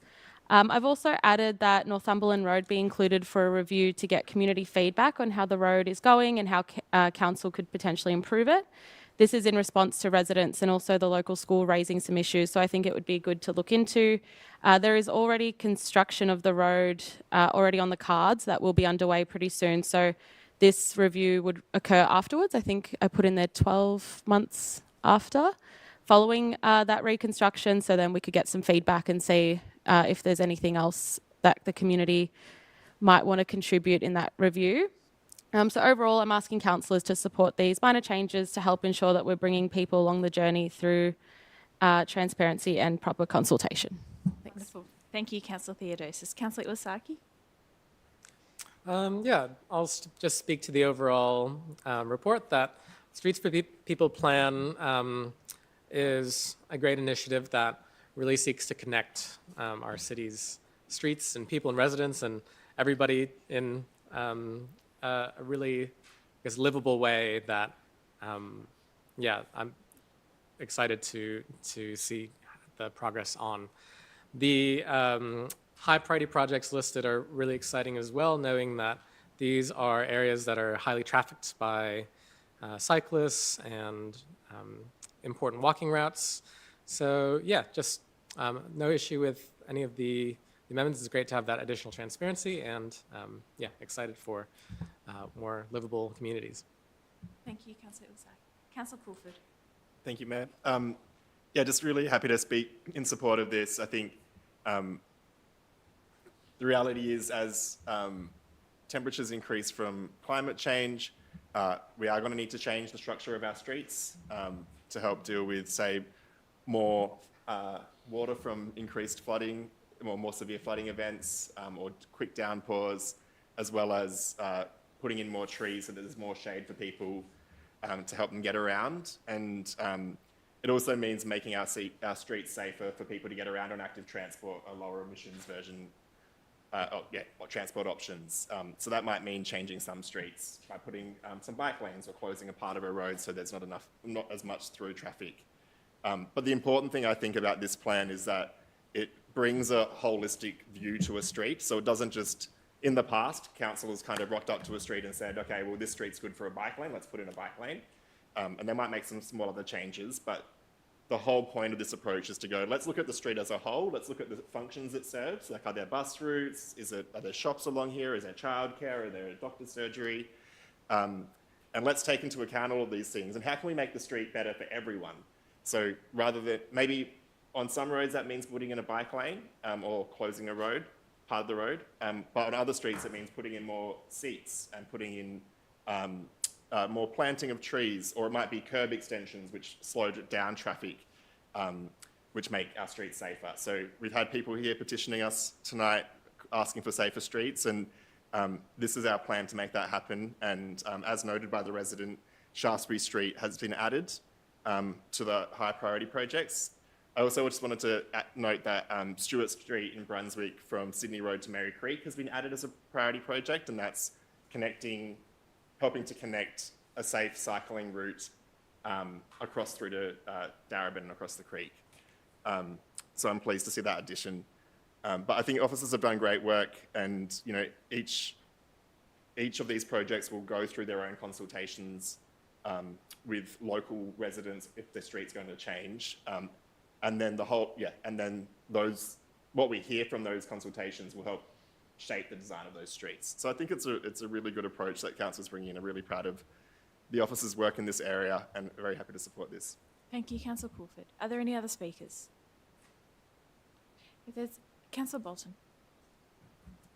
Just to say that it's good to see some projects in the north that have been prioritised in the high priority projects, in particular the Glenroy Road area, which is that will create a real improvement to especially east-west cycling. That's very necessary, especially with Hilton Street being so narrow and much higher, well, theoretically not higher speed, but actually it is in reality, and it's without much break in the traffic. So I think the Glenroy Road, the Clavelli Street in Glenroy, but also Roma Street in Fawkner are all part of the listed in the high priority streets. So I think that's really important. And then I just was flicking back to see which level of priority the Fawkner to Shorts Road through Parker Reserve, what level of priority that is. But that will also be important because a lot of people, there's no big supermarket in Fawkner, public transport's pretty crap. There are a lot of people who do go to the Aldi from Fawkner, go south that way, and that's, the roads aren't very, user-friendly for pedestrians and cyclists going that direction. So I think that's going to be a really important project as well. Thank you, Councillor Bolton. If there's no further speakers, I'll put that to the vote. All those in favour? I declare that carried. Yes, and that can be declared as carried unanimous. And next up we have shared e-bikes for Merri-bek. The update, and Councillor Bolton is on her feet.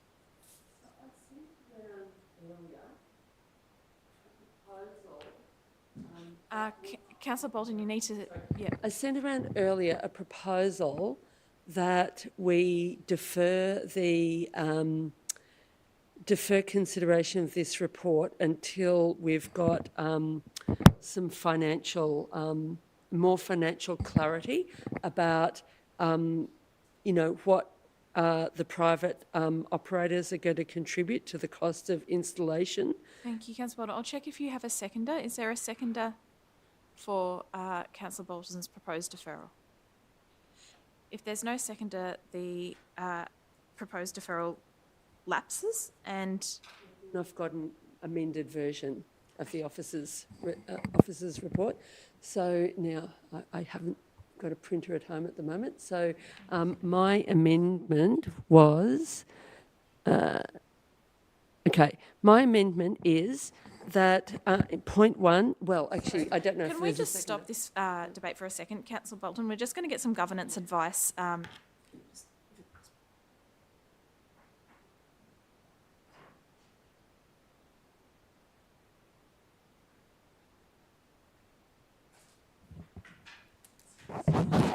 Sorry, for the benefit of the gallery and for councillors, the question is, if you move a motion that is lapsed, can you then move a further motion yourself?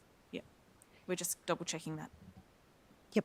Under the governance rules, Mayor, if a requirement is to be made on a decision, so a decision is made, council can choose to move another motion. Yeah. Yeah. Yeah, we just sought clarification on that, and that is okay, Sue. Please go ahead. Okay. So, for people who might not have seen it, point one is amended to be, as well as noting results of community consultation, it would also note or include that the biggest issue of concern in the consultation was about footpath access. I'm not reading this out word for word, but this is the gist of it. In point two, which mentions notes that virtual parking pins have a low accuracy and should not be considered for Merri-bek, then there's an extra sentence, all shared e-bike parking bays to be installed on the road and none on footpaths. Number 3, as is. Number 4, as is. And number 5 is notes that any agreement with shared e-bike operators be predicated on the private e-bike operator agreeing to an upfront investment to pay for the installation of parking bays. So if I have a seconder, is there a seconder for Councillor Bolton's amended motion? Councillor Miles to second. Councillor Bolton, go ahead. So the purpose of this motion is to try and create a safe space on footpaths, especially for people who have vision impairment, such as the speaker who spoke earlier tonight, but also for other people who might be frail, have bad balance, have various forms of disabilities. And we heard from the speaker earlier tonight that the consultation the council run, while I'm sure it was as thorough as the council, tried to be, it probably wasn't as great for people, or some of the vulnerable footpath users, such as Jen, who mentioned that she wasn't able to read the map that was produced by council as part of the consultation. So we may not necessarily have captured all of the feedback from residents who would be particularly affected by this. And there is a lot of evidence now. We heard from researchers earlier who've researched about this geo parking, and basically there is a big margin of error. I've heard margins of errors of 2 metres, as one of the researchers said tonight. I've also heard margins of errors of 7 metres, this means that this is not a safe technology to use for allowing footpath parking for shared e-bikes. So this isn't regarding, this is dealing with shared e-bikes, which are owned by private companies. The private companies really want to get this footpath parking with virtual pins because it's cheap, and on-road parking is quite expensive to create those parking bays. But I think we've got a lot of narrow footpaths all over Merri-bek. Even if this is only used, or footpath parking is only Councillor Bolton, I'm where conscious there's, of the okay, time. Could you alrighty, please wind up? okay, I'll leave that bit there, and I'll just mention the financials. I actually do believe we shouldn't be passing this tonight at all because we haven't got a clear picture of the financials. But I believe that it's very important to pass this last point, that private e-bike operators, these are, multinational companies, agree to foot the upfront investment to pay for the installation of Thank you, Councillor biking bays. Yep. Councillor Miles. Yeah. Mayor, can I just clarify that the motion that's up there, is that what Councillor Bolton, can you just check that's what Councillor Bolton meant to move? And just to comment that the bits in red usually mean what's different from the officer recommendation, but it's got mucked up here somewhere. So there's a lot more that's different from the officer recommendation than is in red there. So if you could just check, Councillor Bolton, that would be great.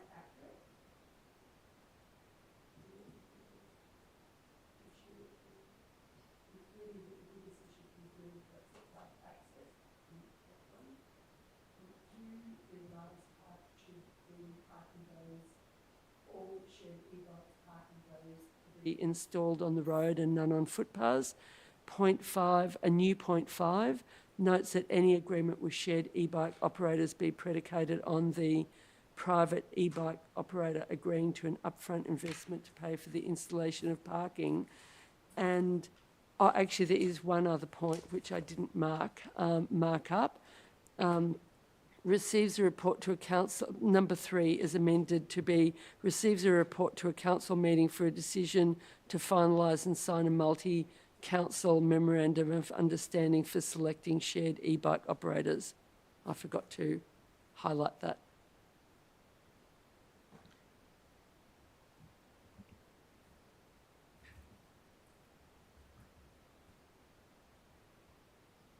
So are all the points on the screen, Councillor Bolton? Right. Okay. Councillor Miles. Yeah, I'll just be quick. My concerns are of footpaths for e-bikes. I'm able-bodied and I'm pretty well vision, set for glasses for reading. I myself have tripped on e-bikes that have been discarded inappropriately in low light situations. So my major concern is when e-bike, e-scooter, whatever it is, just being dumped on the footpath, what that will do to someone who's visually impaired, someone who's not paying attention, the sort of injuries it will get. So I don't want to see e-scooters, e-bikes, anything just discarded on any footpaths. Thank you, Councillor Miles. Are there any further speakers? Councillor Aboud. Yeah, sorry, I've just got a question about the new motion deletes the initial point 2 and changes the initial point 3, and I just wondered if we could hear about the implications of that, because I was under the impression that deleting the point 2 means that we might fall out of the multi-council opportunity, so I just wondered if I could hear about that. Thank you, Councillor Aboud. Through the director, could you answer that question? Certainly through you, Mayor. Councillor Aboud, if the MOU were to come back to the chamber, it may mean you're talking about the. Are you talking about the virtual parking pins or the MOU? Point two. The delegating the MOU. So if that were to need to come back with a separate report to the chamber, it may limit our ability to participate in the sort of early negotiations with other councils. So with that in mind, can I propose some amendments? Yes, I just wanted to check with the CEO. Were you going to make comments? Okay. Yes, please. So yes, I'd like to amend to put the point 2 back into Councillor Bolton's new motion, if that's amenable to the mover and seconder. Is that agreeable to you, Councillor Bolton? Are you proposing that that be in between point 2 and point 3? Wherever it is. Okay. Yep. That's amenable to me.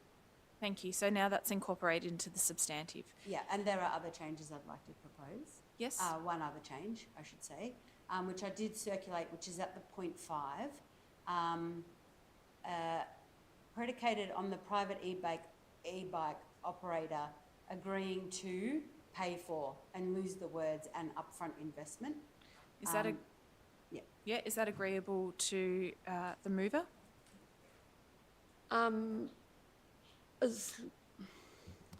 As long as that doesn't mean the council paying for it and then somehow the private operator getting out of paying for it. Well, it will still read as pay for the installation of parking bays, but just lose the upfront investment part in case we need to cover it for it to happen, or half cover it, or which was the initial understanding, I thought, from the report. Well, it wasn't addressed in the report. That's the problem. That's why I tried to defer it. Well, I guess you could, I guess that is okay. Thank you, Yep. Councillor Bolton. So that's agreeable. So now that is incorporated into the substantive, and we will get that wording up on the screen. Actually, you could say pay for the full cost of installation of parking bays to be on the safe side. Actually. Sorry about that. Yeah. That's fine. Yeah, that's good.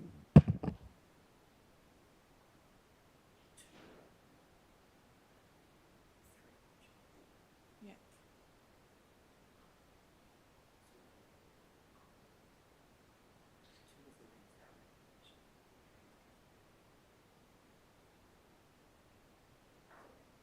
So, just another question. The point 3 and the point 4, do they say two completely different things? No? Yes. Yeah. So, I guess what I'm proposing then is that the point 3 replaces the point 4, and if that's not amenable, I'd need to get a seconder. About virtual parking pins? No, sorry, 4 and 5. Because, yeah, so 4 says receive a report to council meeting for a decision to finalise, blah, blah, blah. 5 says receives a report for a decision, blah, blah. So they seem to contradict each other. It's number 2 is the signing of the MOU. Oh, sorry, yeah. And then 4 plus. Yes, sorry, you're right, yes. So That's right. 2 and 4 contradict each other. Yeah. Yeah. No, So I thought the number 5 is about, I'm assuming that this is the case, that's about council, if council decides to allow a shared scheme, we would vote on the council-specific conditions. That's my understanding. The concern is. That's 2 and not 4. the memorandum 2 and of 4. understanding. 2 and 4. yeah. Because that's. Yeah, I can see. Okay. So, Councillor Bolton, are you agreeable to remove point 4? Okay, yeah. Yes. Okay. We can delete point 4.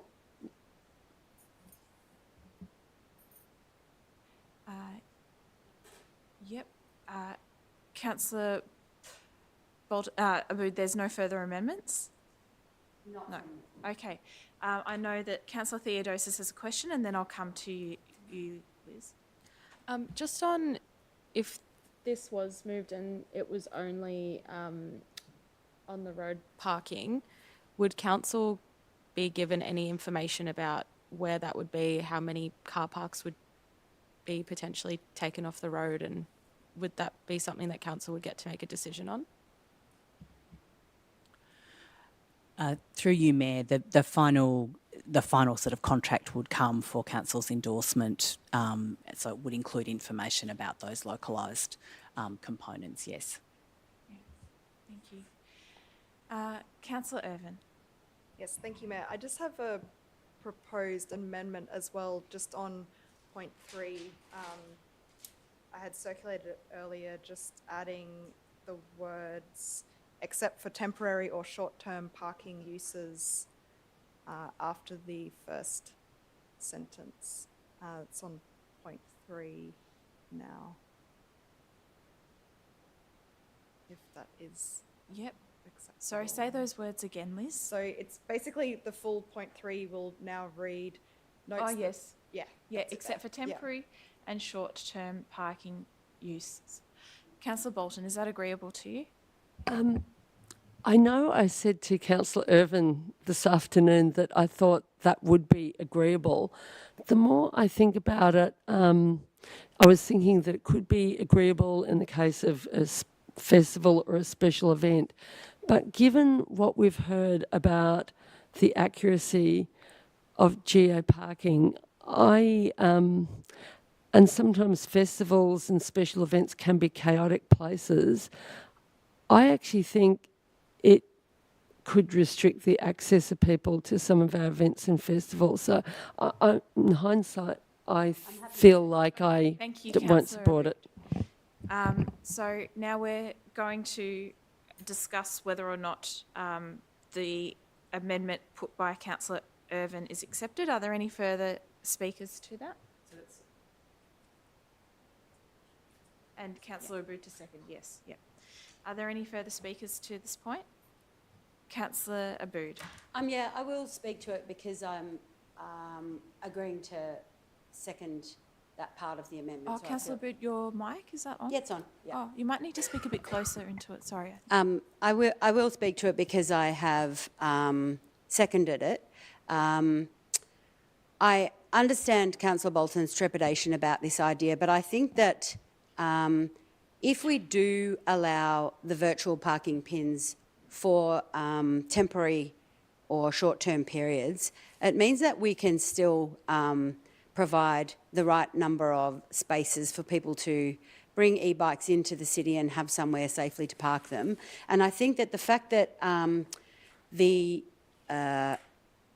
accuracy of the pins is dubious might not matter, for example, if we're trying to provide temporary parking at a festival, for example. It could be a large area in the road behind the stage at Glen Lyon Road where it meets Sydney Road, or that sort of scenario. So even though I understand the trepidation, I do feel quite confident that trialling this particular scenario of virtual parking and the fact that this kind of technology is advancing so quickly feels like an okay thing to do.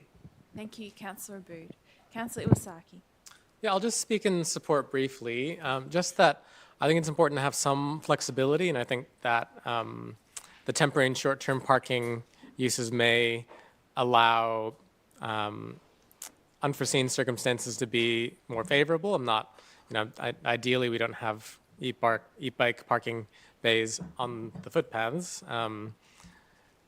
Yeah, so that's a great thing to have in the amendment. But yeah, the virtual parking pins themselves, as Councillor Aboud was saying, like subject to change. There may be uses where they're relevant for, and I don't want to preclude those options if we don't have to, and they can be revisited in the future, I assume. Thank you, Councillor Iwasaki. If there's no further speakers to this amendment, I'll put that to the vote as to whether or not it's going to be incorporated into the substantive. So all those in favour? I declare that... Okay. That's okay, Sue. You can change your mind. So I declare that carried. So now that's incorporated into the substantive. Are there any further speakers who wish to debate the substantive motion tonight? Councillor Aboud, you've already spoken to the substantive. Have you? No? No, sorry. Go ahead. Thank you, Mayor. I think I just spoke to the amendments. So what I'd like to do is I'd like to thank the community members who are keeping a close eye on this. I'm really grateful that the scooters are gone out of this particular piece of work because while they might be appropriate in some areas and in some states, I don't think that they are appropriate here necessarily. I think there's a lot of room for error, which I find a concern. Initially I was supportive of the idea of bike parking on footpaths because of some of the areas of footpath that we have available for that sort of thing. But I'm just a little bit jittery about the accuracy of the footpath parking, and also about whether it would just...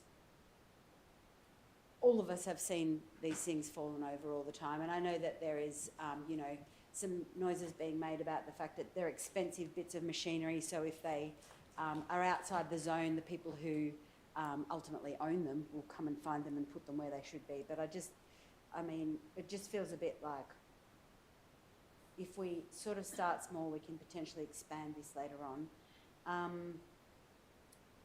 I am quite supportive of the idea of us doing this as a joint lot of councils. I think that helps us. And I'm also quite pleased with the learnings that we've had from councils who've got this wrong, and where we've seen these things not work out so much, which is why the designated parking might actually be the key to its success.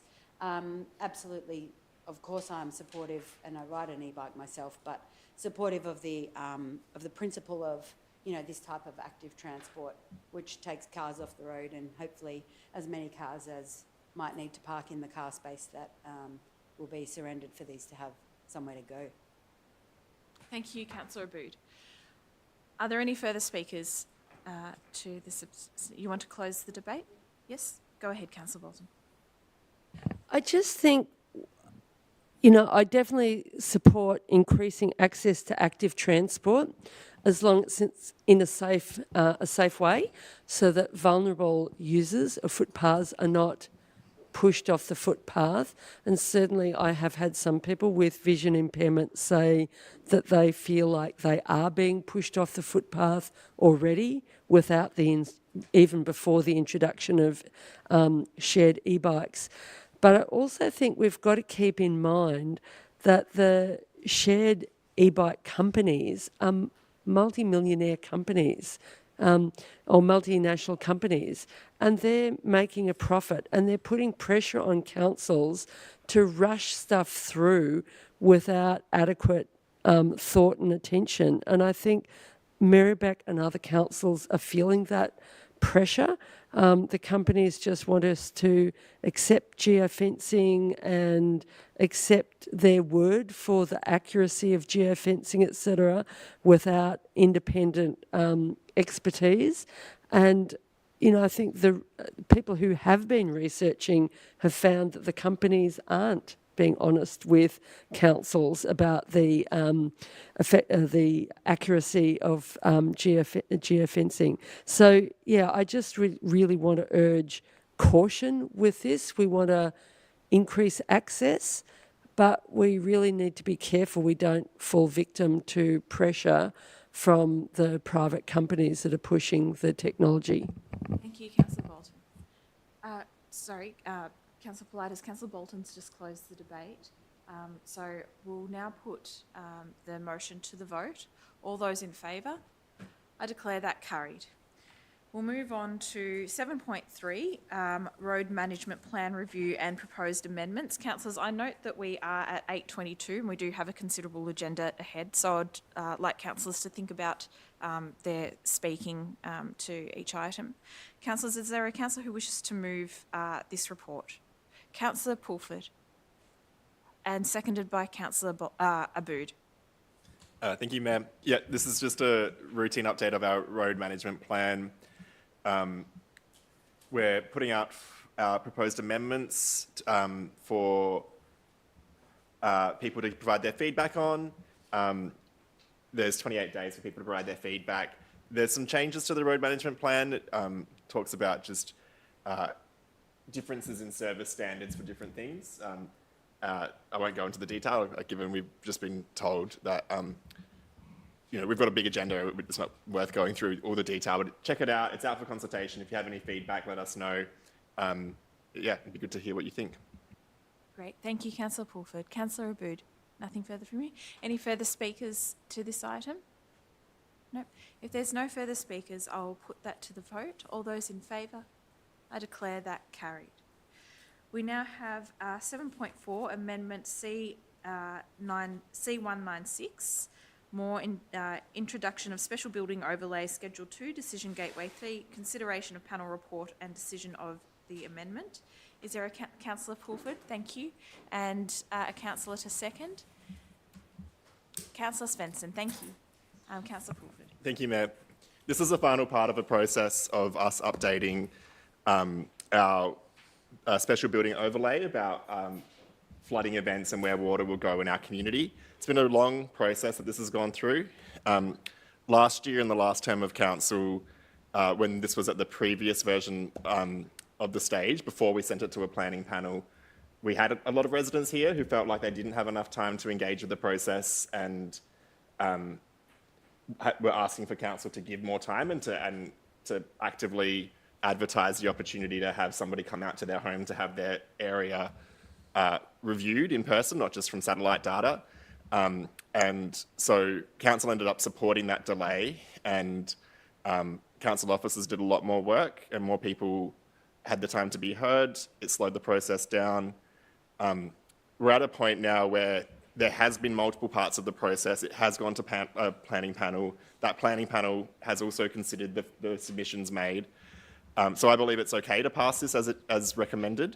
The reason we need to update this is climate change means that we're going to have more frequent, more severe flooding events, and this will determine, a big part of this function is to determine where buildings are sited on a site to help avoid them being flooded. So that's the kind of key purpose behind this.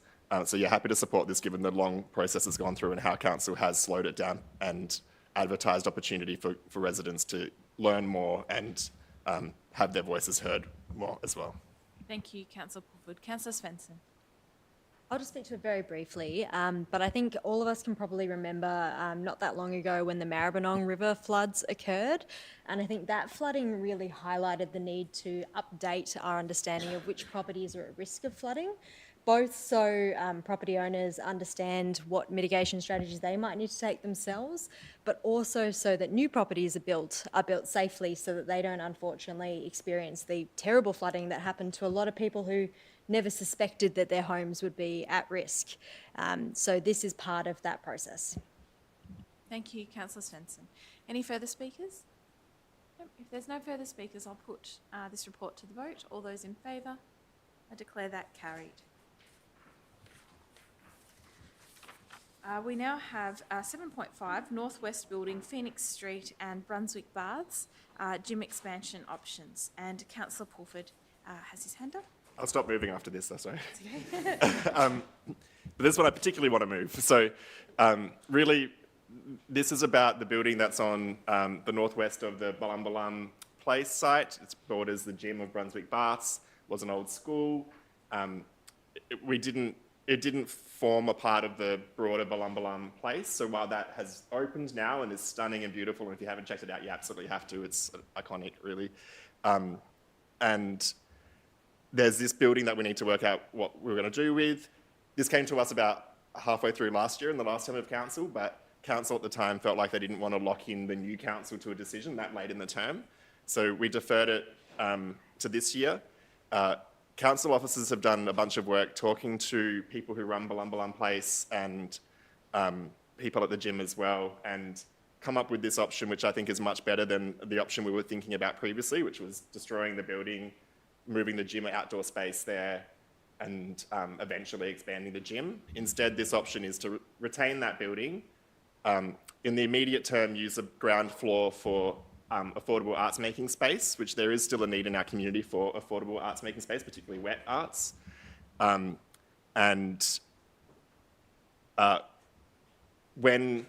spend some money planning the expansion of the Brunswick Baths, which would happen on the current basketball court of the Baths. And then when we get that designed and when we find the funding for it, we don't have funding for it at the moment, when that happens, the outdoor area would actually be relocated onto the Balumbalum Place where there's currently nothing really apart from a car park. And the operators of Balumbalum Place are really happy with that. And I think it means that we're not knocking down a building we just spent some money on repairing. It means that there's arts making space, and it means that we're going to get designs for expanding the Brunswick Arts Gym in the next year or so. Which means we can make a case to state and federal government why they need to fund this important community facility. So yeah, really, really pleased with officers' work on this, and thank you to everyone who's been involved sharing their views, whether you're an organisation that works with council or just a member of the public. I'm pretty excited for this, and I hope it passes. Thank you, Councillor Pulford. Is there a seconder? That's okay. Councillor Iwasaki. Thank you very much, Councillor Iwasaki. Do you wish to speak to that?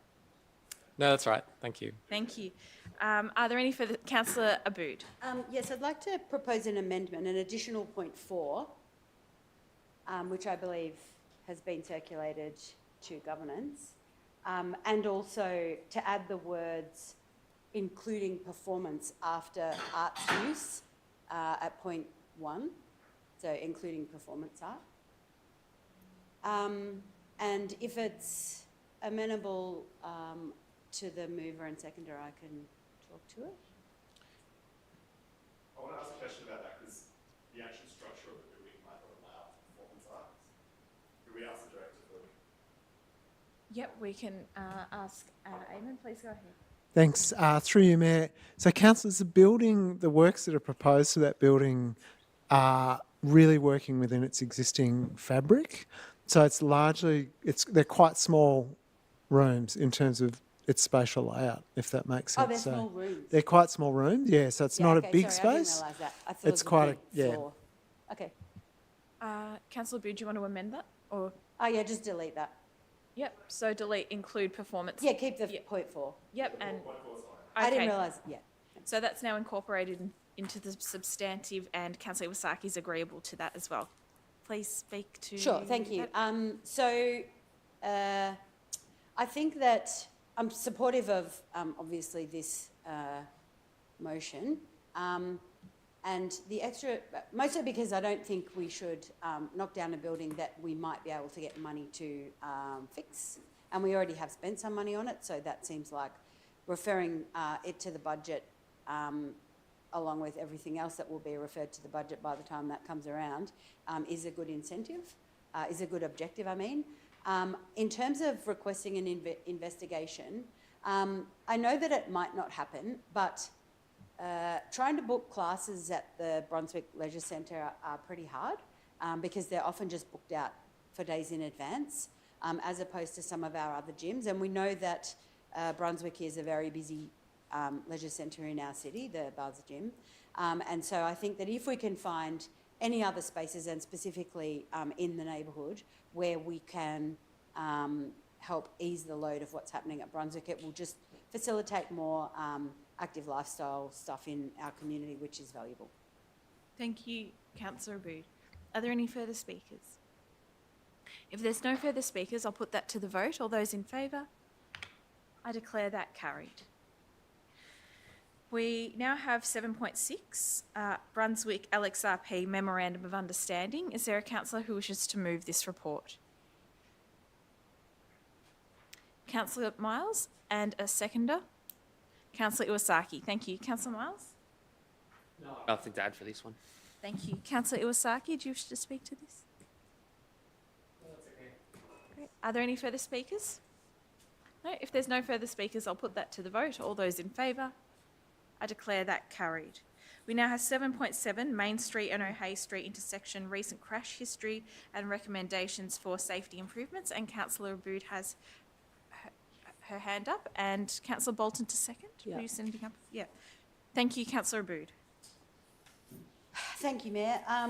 This intersection is a real disaster, and for over a decade we've been trying to work out what to do with it. And there have been things that have been done. So I guess this is just another chip at the block of ice that is this particular intersection. I think it's really important to note that the data we have is only up to 2023. So there's about 18 months of data of crashes that we don't have. And I think it's also important to notice that while we've been told that there were 7 crashes, those are only the crashes that have been responded to by, the services or reported and are included in that, in the data where we got that number from.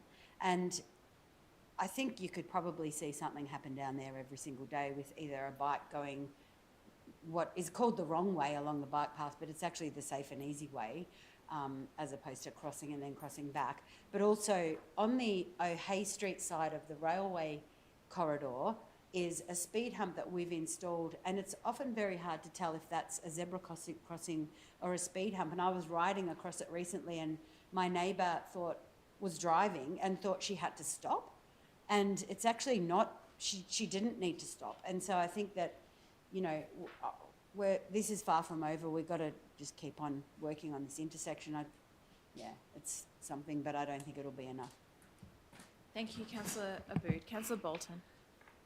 Yeah, I share the frustration with this intersection. It's incredibly dangerous, and the thing that would really, or a couple of things that would really make a big difference on this intersection, council can't do because it requires either VicTrack permission or Department of Transport permission.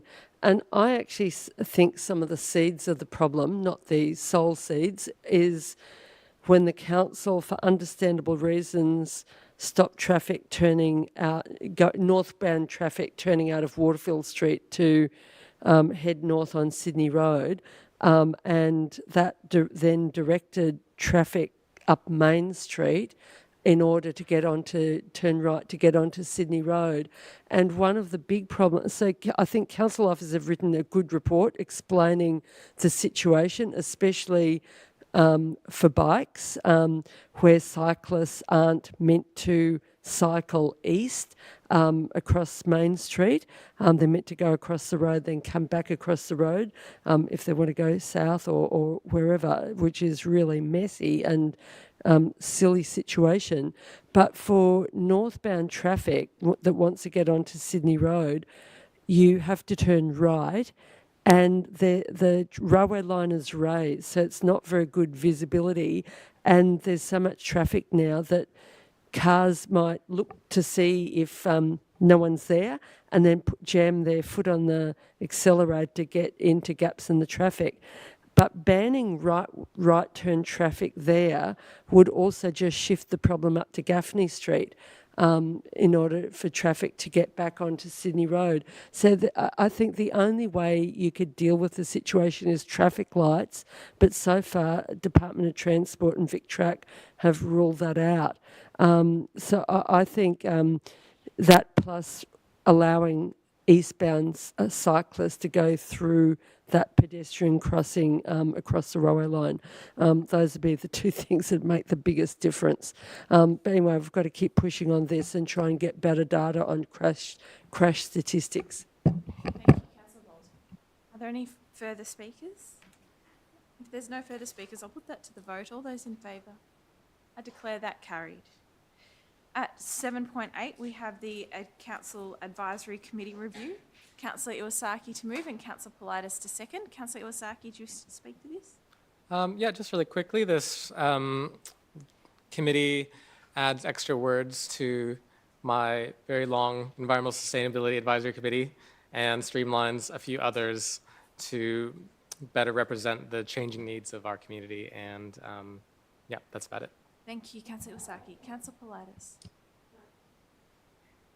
Yes, I'm very happy to endorse this. Council advisory committees are a very important way to connect with community and to bring community into council to form connections and to ensure that we're meeting and responding to the ever-changing needs of what's happening out there in our neighbourhoods. Great. Thank you very much, Councillor Politis. Councillor Abood. Thank you, Mayor. Just very quickly, if you think you have something to offer to any of these groups, put your hat in the ring, because it's quite rewarding work, and the people that are leaving the committees that have just finished up have had a great experience, and we can always learn stuff from people in the community, which I think has been shown this evening with some of the work we've been doing. Thank you very much, Councillor Abood. If there's no further speakers, I'll put that to the vote. All those in favour? I declare that carried. We have 7.9 draft asset plan for public exhibition. Is there a councillor who wishes to move this report? Councillor Pulford, thank you. And a seconder? Councillor Miles, thank you. So this is putting out our asset plan for the next 10 years out for community feedback. There's really, on page 266 of our agenda, there's a great snapshot giving a very high-level overview of our assets. You might be interested to know we have $1.9 billion of assets, which is about $10,000 per resident worth of infrastructure. And we spend $40 million a year renewing our infrastructure, which is a substantial part of our budget. Not only that, we continue to invest in building new community infrastructure like Balumbalum Place or upgrading the Faulkner Leisure Centre. So I won't speak much further than that, but it's out for community consultation, and give it a read, be proud of the community infrastructure we have, and let us know your thoughts on it. Thank you, Councillor Pulford. Councillor Miles. No, Adam covered it perfectly. Great, thank you. Are there any further speakers? Councillor No? Okay. Just automatic habit. Yeah, okay. All right, all those in favour? I declare that carried. Okay, great. 7.10, Merri-bek City Council 10-year financial plan, and Councillor Aboud would like to move this report, and Councillor Svensson to second. Thank you, Councillor Aboud. Everything that Councillor Pulford just said about the asset management draft, but related to finance. I am quite proud of the way we manage our finances here. It means that we have money to do things down the line, and it means that we've delivered a whole bunch of stuff all the way going through. And I already mentioned the Cox Reserve Park, but if you think that we're doing something wrong with the books, this is your chance to get involved. Great, thank you, Councillor Aboud. Councillor Svensson. Any further speakers? No, if there's no further speakers, I'll put that to the vote. All those in favour? I declare that carried. We now have 7.11, Year 4 Council Action Plan 2024-2025, fourth quarter performance report. Is there a councillor to move this report? Councillor Miles, thank you. And a seconder? Councillor Bolton, thank you, Councillor Bolton. Councillor Miles. No, I've got nothing to add to this, thanks. Councillor Bolton, do you wish to speak to this? This is the implementation of the fourth year of the Council Action Plan, and then very soon we'll be adopting, I'm not sure when, September, October, a new council plan for the next 4 years. And of the many really worthy projects, some which have come out of not just through the council but also from the community, through community budget ideas, but also community input into the council action plan in the past. So I commend people to read that report if there are particular actions you're wondering what the council's done about. Thank you, Councillor Bolton. Are there any further speakers? Councillor Aboud.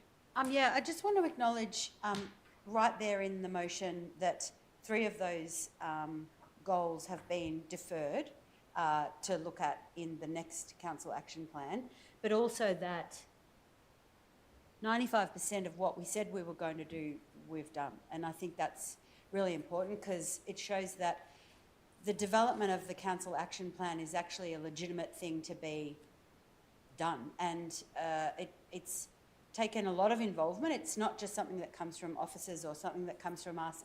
It comes from community and lots of talking and, you know, teasing out of different ideas and then processing those ideas and then financing them and then to the tune of 95% delivering them. And I think that we should be quite proud of the city and the work that we do here. Thank you, Councillor Aboud. Are there any further speakers? If there's no further speakers, I'll put that to the vote. All those in favour? I declare that carried. Next up we have 7.12 Governance Report for August 2025, Cyclical Report. Is there a councillor to move this item? And Councillor Iwasaki will need to declare a conflict. Do you want to state the nature of your conflict for the record? Yeah, I'm included in this governance report for approval of registration and travel, so I'll step out. Thank you, Councillor Iwasaki. We'll grab you once it's done. Councillor Pulford. Oh, yep, sorry, 2 seconds. Councillor Pulford to move. Is there a seconder? Councillor Abood to second. Yep. So, thank you, Mayor. This is another standing item every month, and we put a range of different issues under it, noting different minutes from different committee meetings or group meetings, records of our meetings, minutes of the audit and risk meeting. It also has a few other items I just wanted to speak to briefly. There's one of the peak bodies for Victorian councils in Victoria is the MAV. That's where all councils come together and get a vote on issues at the MAV State Council. There's a one coming up in October, and item 4 of the governance report includes 3 motions that this council is putting forward for consideration at MAV State Council. One is on the Emergency Services and Volunteer Fund, the state government extra tax that's making council charge. The other is on keeping in-home aged care services in council hands. It's been a long-standing campaign of our council to protect our in-house aged care services, and there's about 30 other councils in Victoria that still run them, so it is relevant to more than just us. And then the final one is about protecting the future of our public pools, so calling for state and federal investment in public pools as important sites for community connection, for learning how to swim, for cooling centres during extreme heat events. So yeah, wanted to just draw people's attention to that. The other final few things are about Councillor Iwasaki attending the Ecological Society of Australia's conference, and the Mayor attending the Mayoral Task Force Supporting Asylum Seekers delegation in Canberra in September, which will be covered by the Mayoral Task Force, the cost for that, and then the Mayor's attendance at the Northern Councils Alliance advocacy trip to Canberra in August with the CEO. When I was Mayor last year, I went on that trip, and it was really, you can say it's just a junket, but actually we met with ministers, we met with shadow ministers, we met with people from all across the parliament, and it resulted in election commitments from politicians during the recent election campaign. So it proves that it does have outcomes for our community. So very happy to support this. Thank you, Councillor Pulford. Councillor Miles. Can I ask for Section 8 to be voted on separately? Point 8, Yeah. point 7 and 8, is that what you're asking? Yeah, 7 and 8, yeah. Yep, no problem, that's fine. We can divide that into 2, so that's a procedural request to vote on from 1 to 6 as a whole, and then 7 and 8 separately. No problem. Do you wish to speak to the report at all? No. Councillor Abood. So am I speaking to the whole thing? Yes, you can speak to the whole thing and we'll just vote on them separately. Okay, sure. So governance is like a mega omnibus motion, and sometimes, like is the case now, it can get a bit chewy. But I guess I'm rising to pledge my support for points 7 and 8, and I'll tell you why. One of the things that I really like about this group of council is that we have a very diverse set of interests and focus areas. And I think that it's really important that we acknowledge that each of us have different responsibilities. So, for example, the Mayor is responsible to go places to represent us as a group and also represent our community. But we also have responsibilities to be true to ourselves within the context of developing our interest areas or making sure that we're using what we know from the community in a positive way. We've had lots of people acknowledging a former regular person in this chamber, John Englert, and his support for environment, and the fact that we've, over the years, wholeheartedly pledged our support for climate and the fact that things are under pressure. I don't know if everyone knows, but I know that in Adelaide at the moment and around the coastline of South Australia, thousands and thousands and thousands of fishes are washing up dead on the beaches because we are in an ecological disaster period, especially for that area of the country. And I think there is no better time for anyone to go to Adelaide than right now. One of the things I lament is that John Englert won't be around if the COP summit happens in Adelaide, because I think nobody would report as well as he would have on the situations that we're facing. The other thing that I want to say about the idea of approving individual councillors to do, I guess, what is personal development, is that that is a capped amount of money. So each of us get to decide what it is we want to spend that capped amount of money on, if we want to spend it at all. And it's a personal thing that I think people need to make a decision, and then that's on the permanent record, and that's a reflection of them. I think that that money being allocated in that context, Jay's somebody who takes notes, sorry, Councillor Iwasaki takes notes better than any of us in the room, and I think that we will absolutely reap the rewards of whatever it is that Dr. Jay Iwasaki learns in that forum. Thank you. Councillor Politis. I must say, I felt very conflicted by this. I'm all for personal development, but I'm very concerned about ratepayers' money and the way it is spent, particularly at a time when it is, we're struggling to find funds to do a whole range of things, and we're knocking things back. So all for personal development. I have a very strong view that the person who is, or the individual who gets the most benefit from the development should probably fund it. Having said that, I also understand that there is council allocation for this sort of development. I understand where Chris Miles is coming from. Whilst I have huge concerns, I'm not going to vote against it. But I do want, for the record, my concerns to be noted. Thank you, Councillor Politis. Are there any further speakers? If there's no further speakers, we'll vote on points 1 to 6. All those in favour? Declare that carried. Point 7 and 8. All those... Yes, that's what's being voted on now. Yeah, points 7 and 8. All those in favour? Yeah, no problem. And all those against? And abstaining. Okay, so we have Councillor Svensson in favour, Councillor Pulford in favour, Councillor Theodosis in favour, Councillor Abood in favour, Councillor Bolton in favour, and Councillor Irvin in favour, and Councillor Politis in favour. Against, we have Councillor Miles, Councillor Yildiz. I abstained, and yes, that's it. Thank you, councillors. We can now call Councillor Iwasaki back to the room. And I declare that motion carried.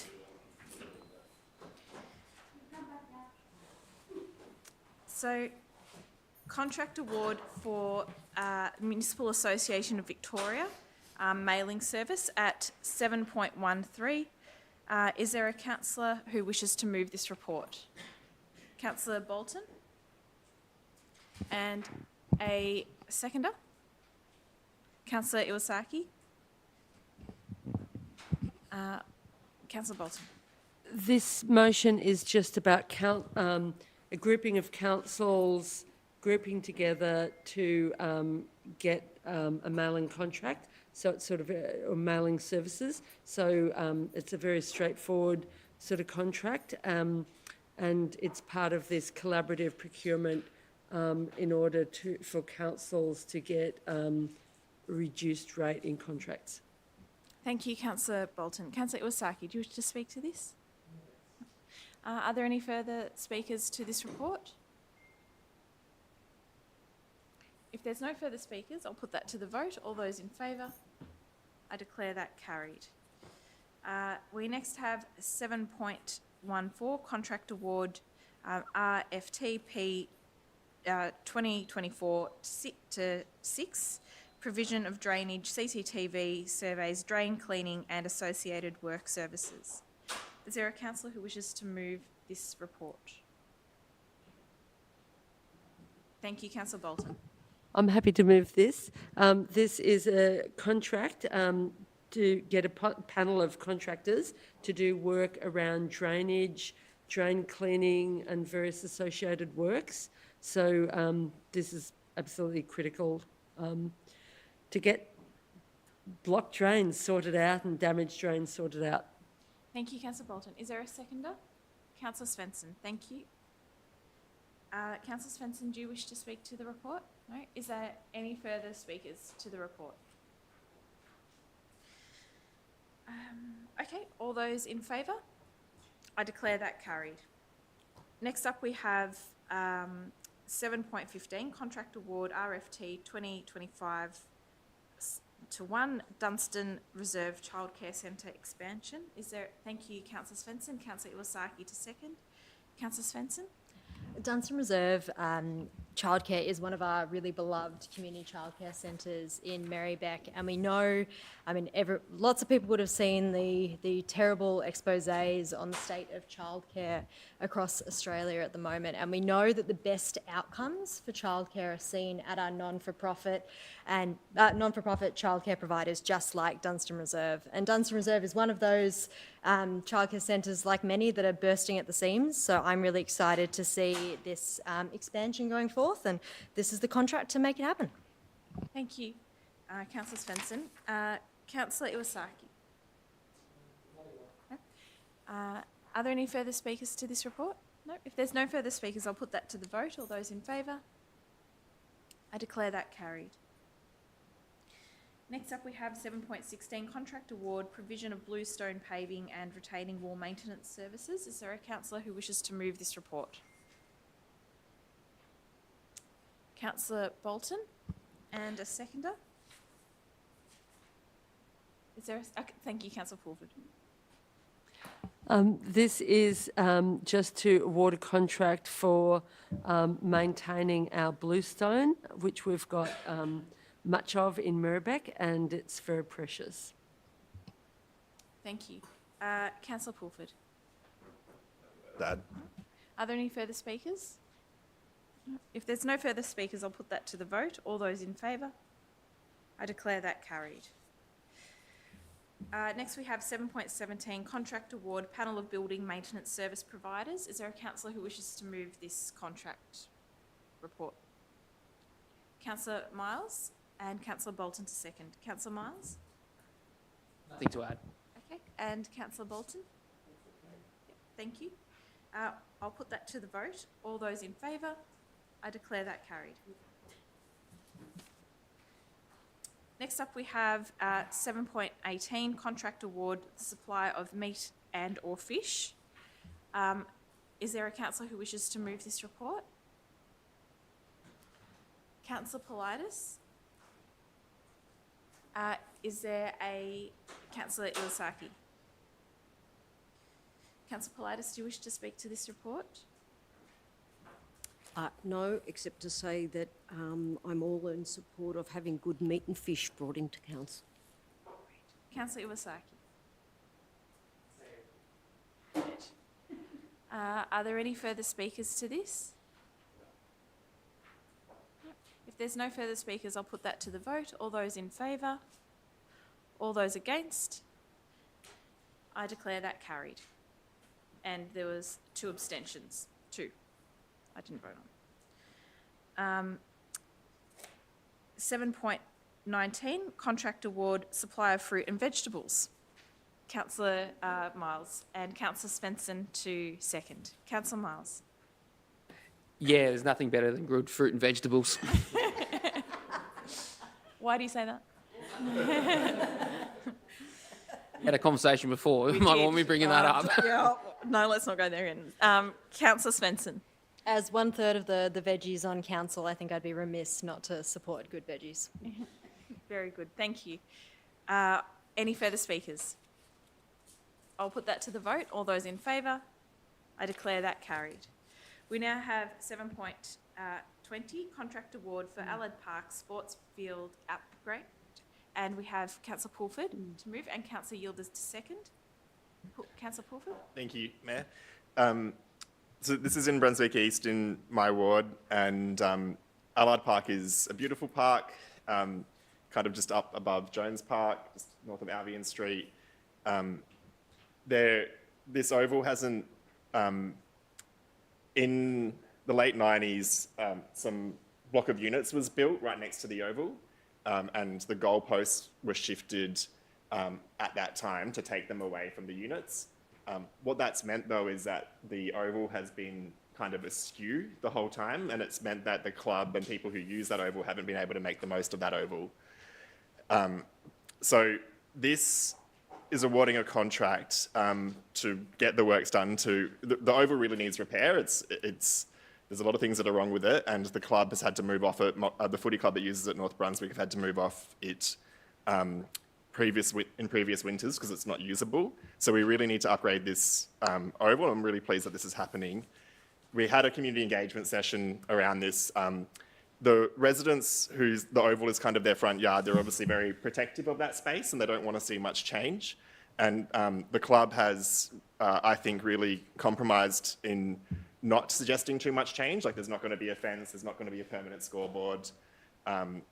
The one kind of, I guess, sticking point between residents and the club is this proposes to move the goals back to where they were, 8 metres, which brings them a little bit closer to the units that were built there.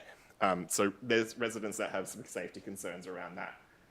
Advice from officers and experts is that the ball's kicked through the goals there. It's not going to be close enough to the house that, it's going to cause safety issues or broken windows.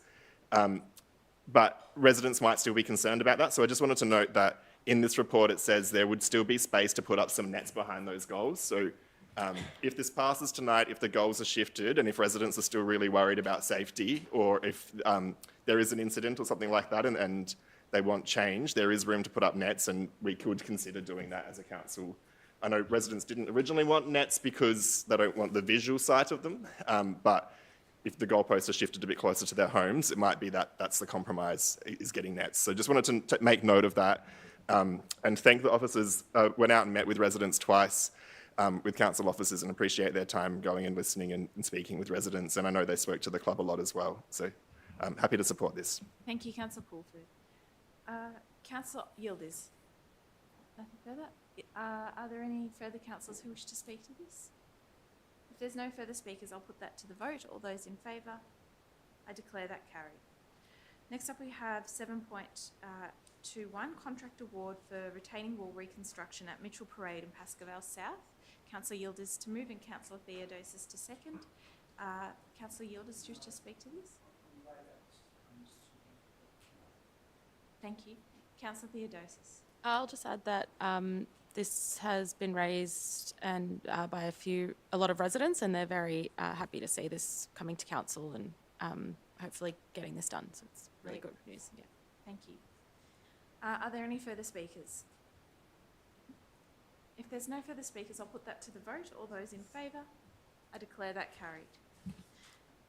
We have contract award at 7.22 for road reconstruction on Katawa Grove, Brunswick, and drainage along Cormenta Street in Blythe Street to Katawa Grove. Is there a councillor who wishes to move this report? Thank you, Councillor Irvin, and Councillor Iwasaki to second. Councillor Irvin? Yeah, just quickly to say this is in my ward, so yeah, familiar with this area. I realise that residents will go through a disruption period as their road is reconstructed, but hopefully the end result of upgraded surfacing and drainage makes it all worthwhile. Great, thank you, Councillor Irvin. Councillor Iwasaki? Nothing to... Any further speakers? I'll put that item to the vote. All those in favour? I declare that carried. Next up we have 7.23, waste collection upgrade, Southern Collection Area contract matters 529T and fortnightly rubbish timing. Is there a councillor who wishes to move this report? Councillor Bolton?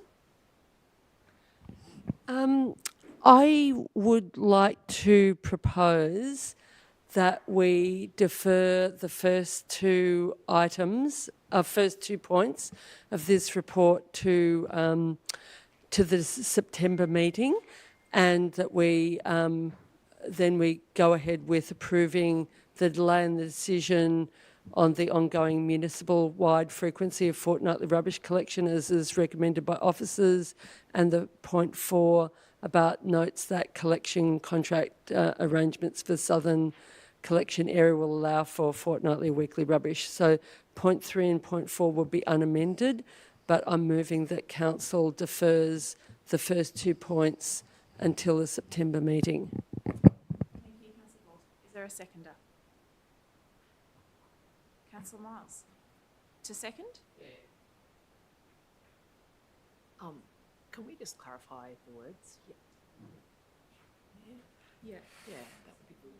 I don't think there's been written words circulated for the deferral. It's deferral of the contract. Oh, Chris? sorry, sorry. Yep, so do you withdraw your Yeah, second? sorry, I misunderstood. Okay, thank you. So is there a seconder? If there's no seconder, then it will lapse. Is there a councillor who wishes to move the report? Councillor Abood, thank you. I'm interested in moving it with a slight amendment, and I've just sent that to the exec and to Let's pull Eve. that up. So at point B, 3.3b, further community engagement on fortnightly rubbish collection following the trial outcomes, and also the words, hang on, sorry, I was a bit on the fly, including investigation for options to support nappy incontinence disposal.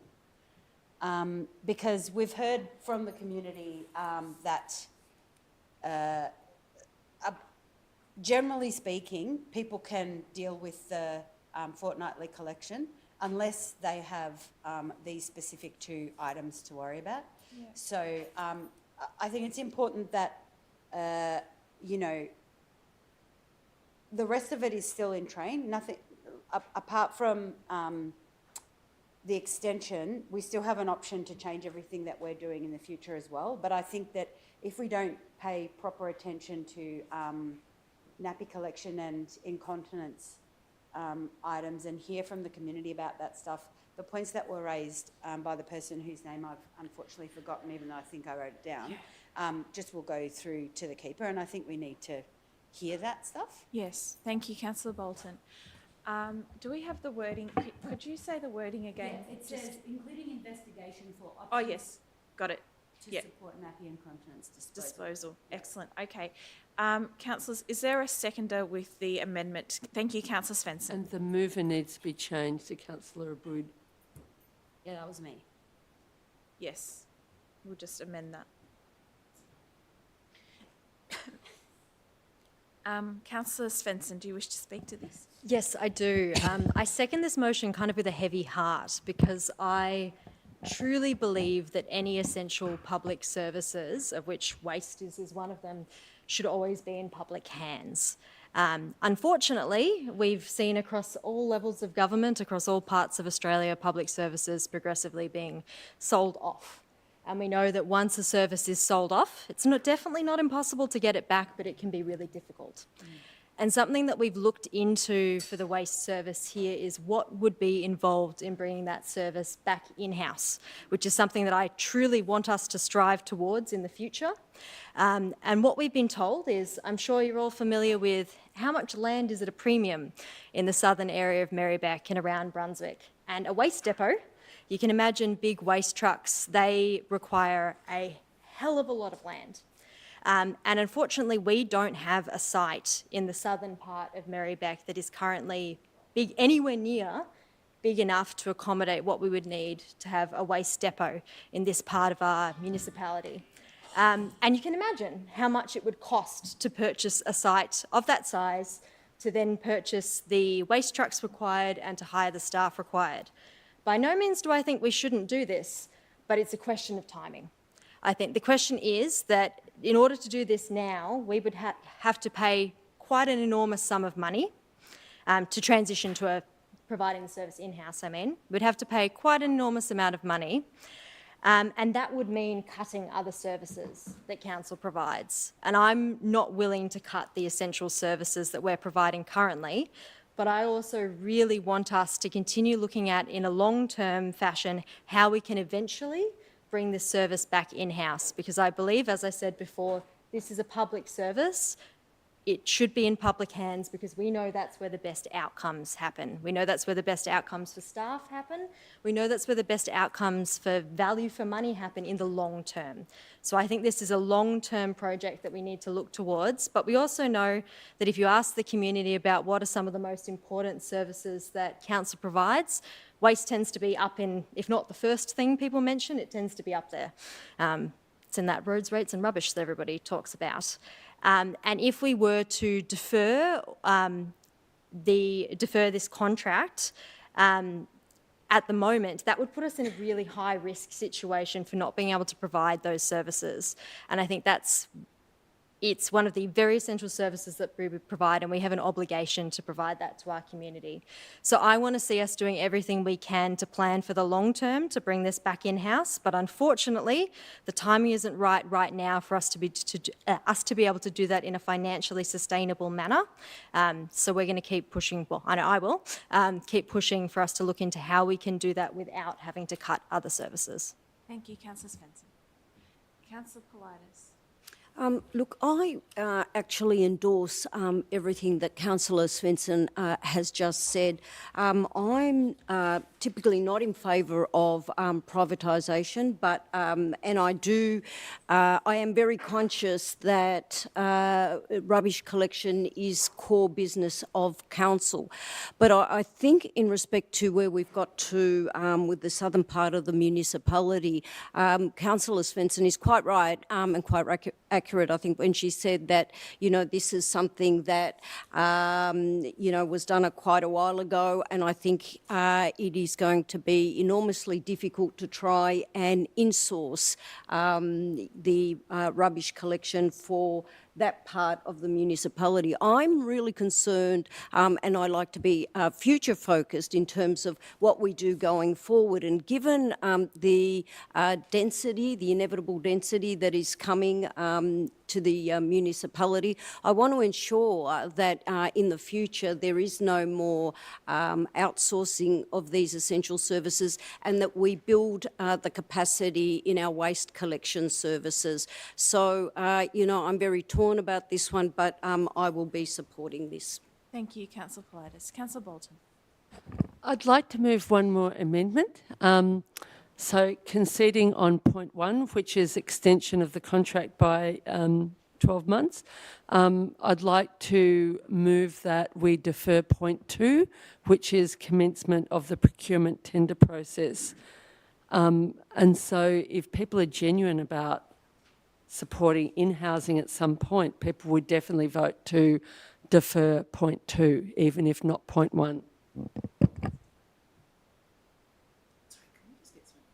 Yeah, we're just going to get some advice on that, Councillor Bolton.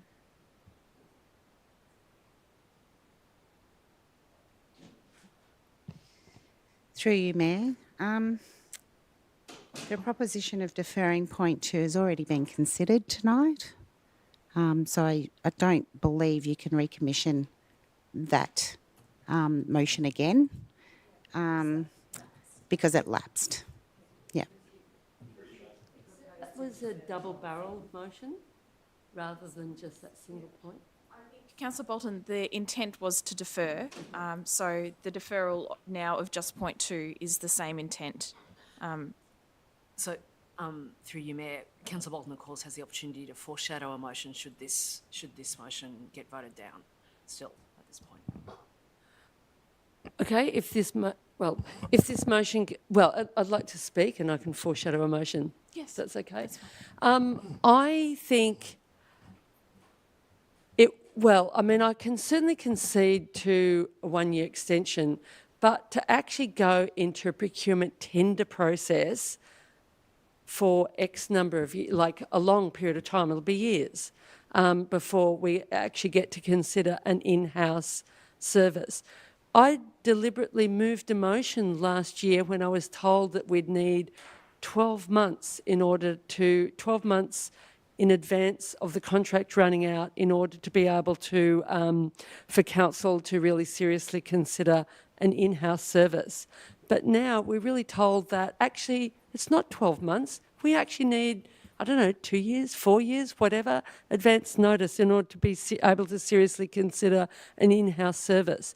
I do not consider the briefing we received really canvassed extensively all of the options for bringing things in-house. I think it was, it was a start, but it was certainly not an exploration.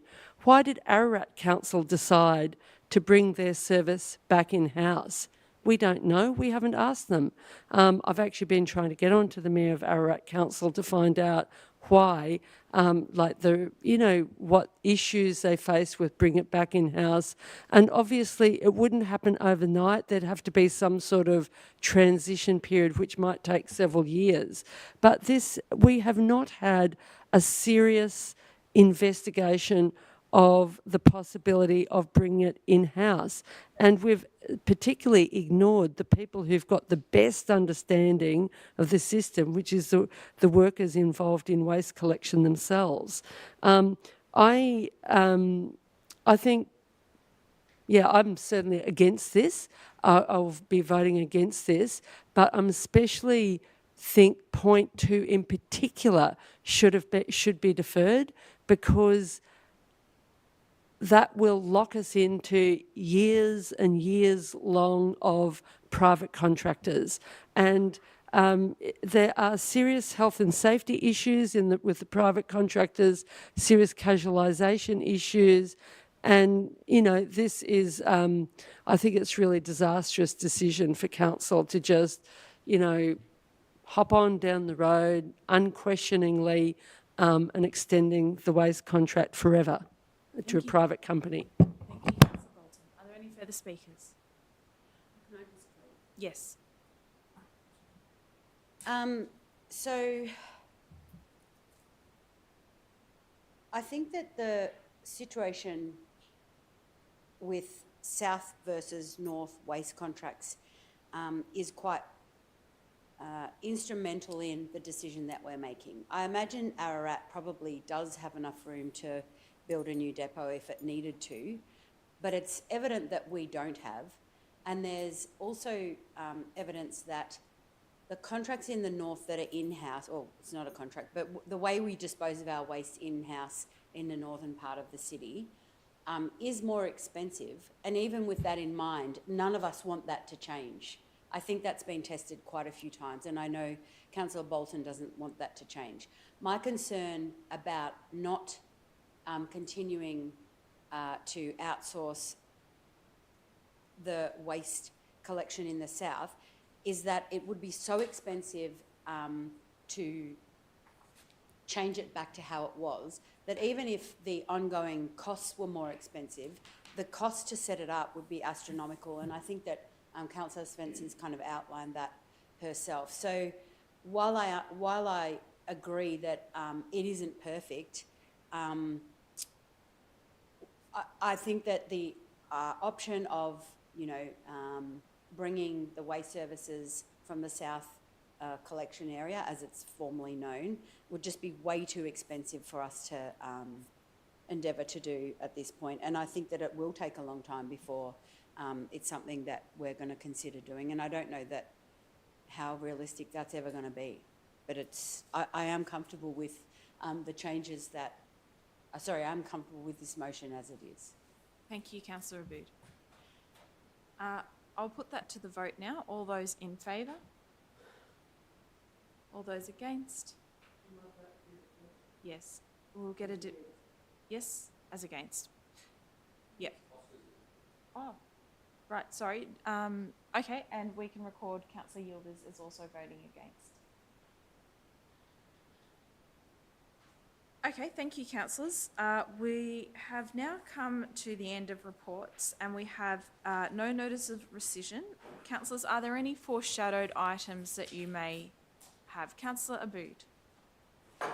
Yeah, thank you, Mayor. I just want to foreshadow that I've spoken to Councillor Theodosis and some of the directors about this, but I will probably submit a notice of motion that talks about, sweating the assets that are our pools and leisure centres, and what opportunities we think exist to sort of get more out of the conversation that we have with the operators of those services so that they can be a bit more activated, I guess is the word.